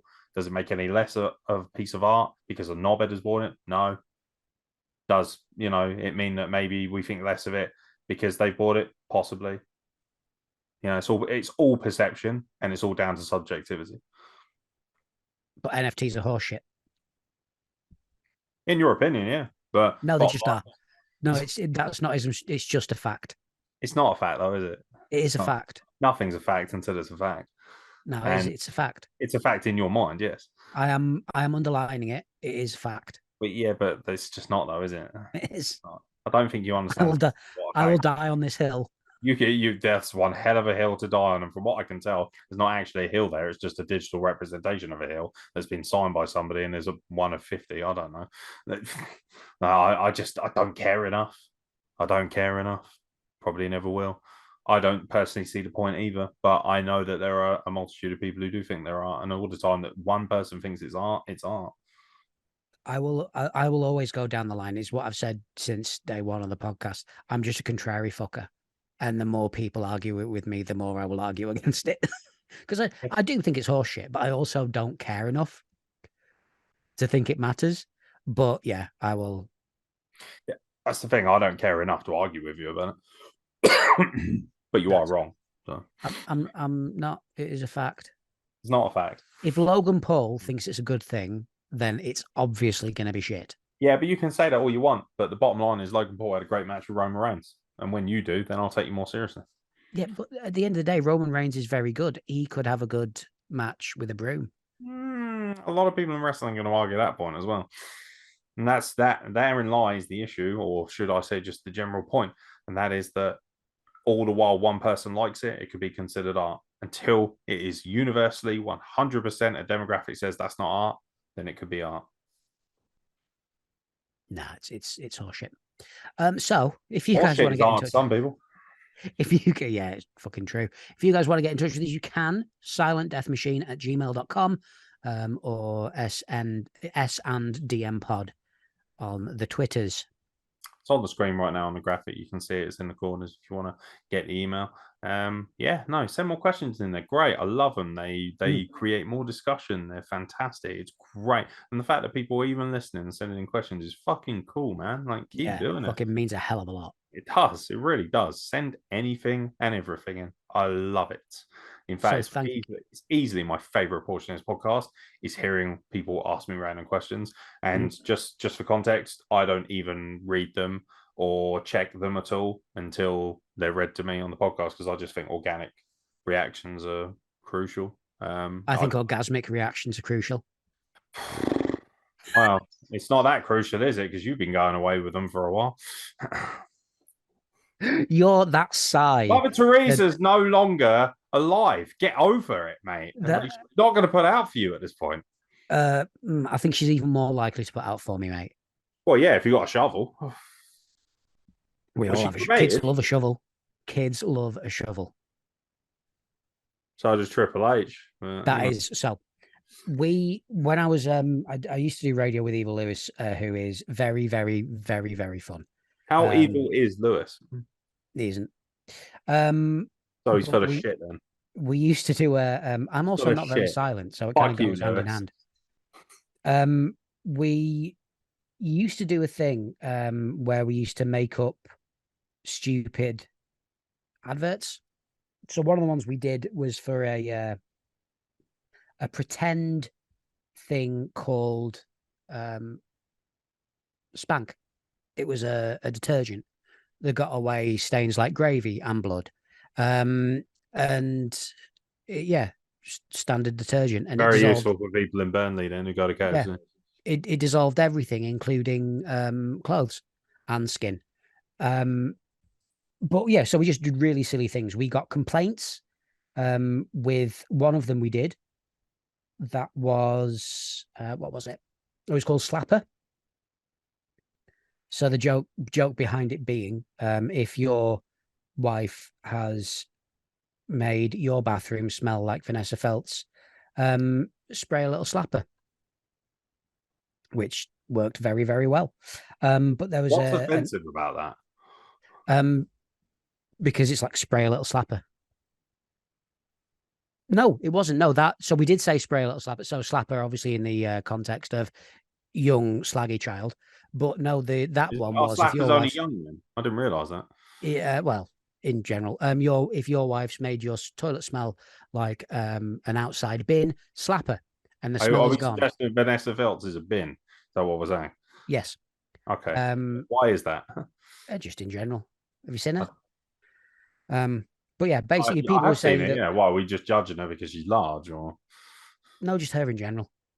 Nothing to do with weight, just her. You kind of get the vague feeling she smells like Cornish pasties.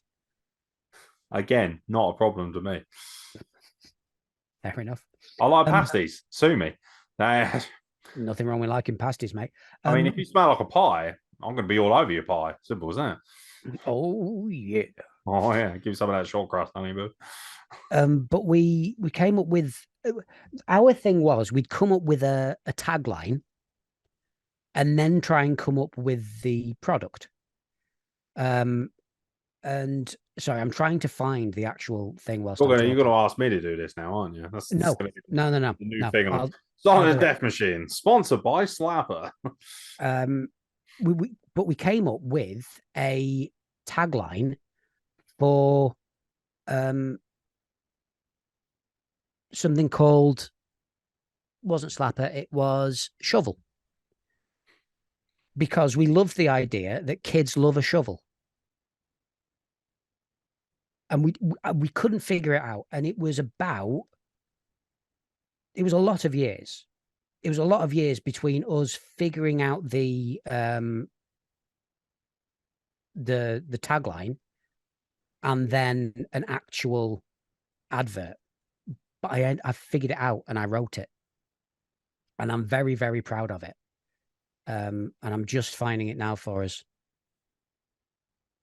trying my best to. I was gonna say you're taking your sweet ass time, isn't you? I am, I am. Again, it's me trying Seriously, to do two things at I've once. seen Portuguese penalties that didn't take this long. Nah, Nah. Speaking of nah. penalties, not the imps. Um, Oh, we love a shootout at Sinsel Bank, I tell you. it was a good one. You know, they did very well. They did very well. You I'm sound like a very condescending parent, I'm very proud of both of them. are you? Yeah, You are a rubbish football fan. I am. I am. So here we go. I've got it now. We all have a reason to make a hole, don't we?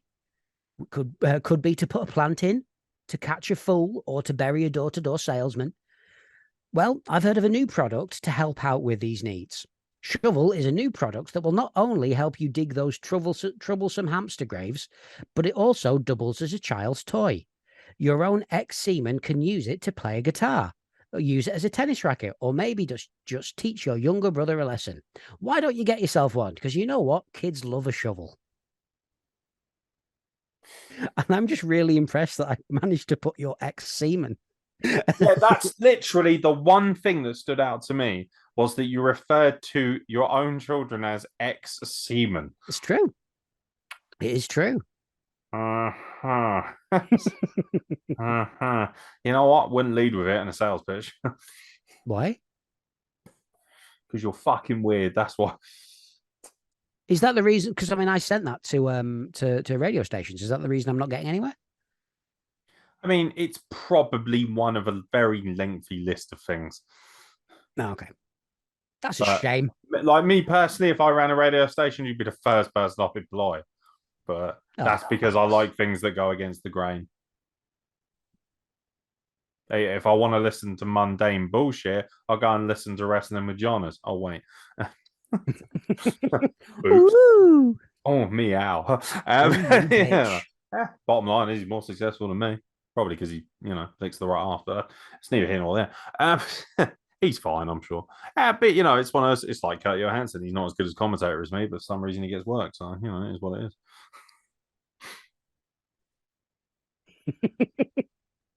Fuck you, Ethan. Fuck you, Ethan. Also, fuck you, Lewis. Don't be coming on here saying you're evil when you're not. If you're not inherently evil, you're not allowed to be called evil Lewis. Mundane Lewis, maybe, but you are not evil. If you're he's not fitting evil, nuns. okay. Moderately happy, moderately peeved Lewis, I can accept, but evil, no, wrong. Yeah, but dude, I'm not silent. Like the Riddler, he's actually performing riddles, so he can be called the Riddler. Don't be the Batman and wear a catsuit. Not having that nonsense. You're a liar. Dude, You're you're a talking to fucking someone. liar, Lewis. Don't be jealous because I've got another friend. Oh, please. That's your only other friend. Well, yes, but don't be jealous just because I've got another one, I'm not right? jealous. I'm infuriated that he thinks he's evil. Do But better. but you're talking to someone who's called Silent Mark. You know, Yeah, exactly. since when have I been silent? I mean, yeah, but the thing is, inherently, you should be silent, whereas he shouldn't be evil. He's licked a nun's bumhole. Has he really? Yeah. How does that make him evil? If anything, that makes him progressive. She didn't ask for it. So what you're saying is he's a rapist. No, just liquor. That's still technically assault. I don't know. I didn't taste it. Well, not firsthand, no. Sorry, I thought you said salty. No, not even close. Not even close to saying that. I think I've got giddy. What worries me is you think that he's evil because he licked a nun's bumhole, and she didn't ask for it. That's very concerning. I would, we have police here for a reason. Yeah, you laugh it up, pal. Like, I'm great, very, very tired. thank God, cancel culture does it. Yes, I'm fucked. But the bottom line is, I'm just grateful that cancel culture doesn't exist because apparently Silent Mark signed off on the idea of sexually assaulting people with your tongue. No, I didn't say it's acceptable. Did I say it was acceptable? No, I said it was evil. You spoke about it with great glee. Tone is everything in our society. I wasn't excited. I'm sick and tired of you going down the nunnery and shoving your tongue up people's assholes. They're not people, they're nuns. They don't count. Wow. Okay. Wow. That's just I can't believe I'm the person who's on the side of religion here. That's alarming in its own right. I just think your lack of empathy for nuns is really disturbing. Again, Mother Teresa, wasn't she a nun? I don't know. Let's just say she might have been a nun, but She was she just was a getting whore. but she was getting a lot of it in the bum. Yeah, she was just a whore. Lewis tried Just to a nick. whore. That's it. That's all she was. A whore. Lewis tried to lick Mother Teresa's bumhole, but unfortunately there was a queue.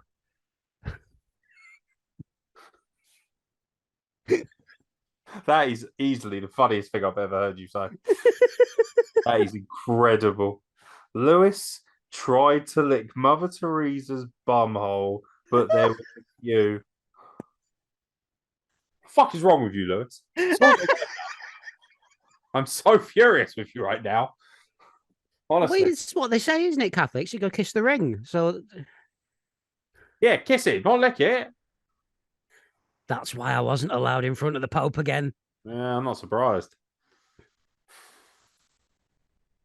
Should we go? Yes. Yes, we should.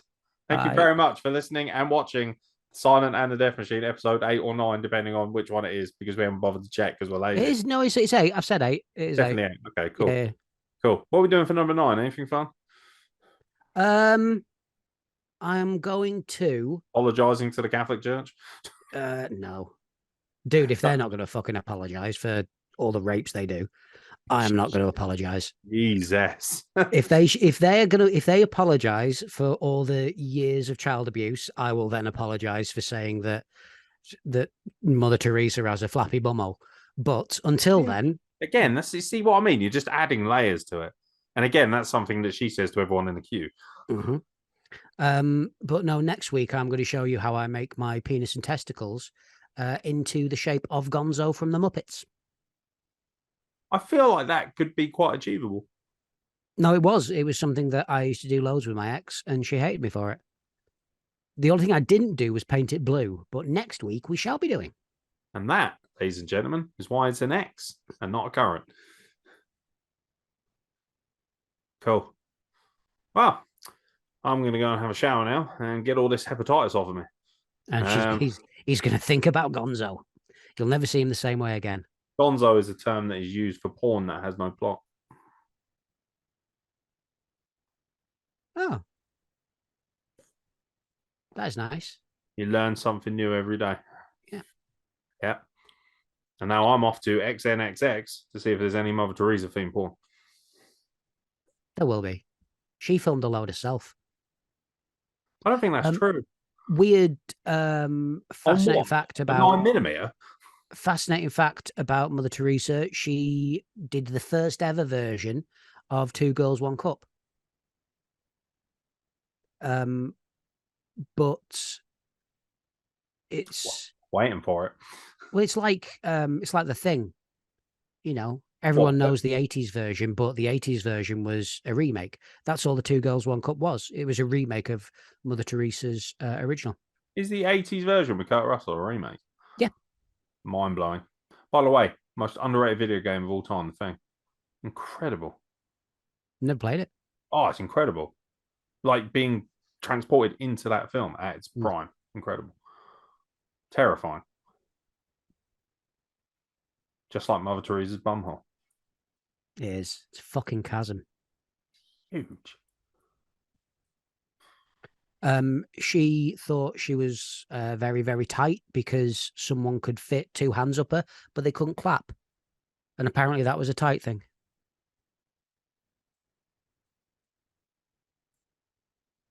Yeah. Until next week. I'm so sorry. He's not. I'm not. No. That's for you, Lewis. I'll speak to you later.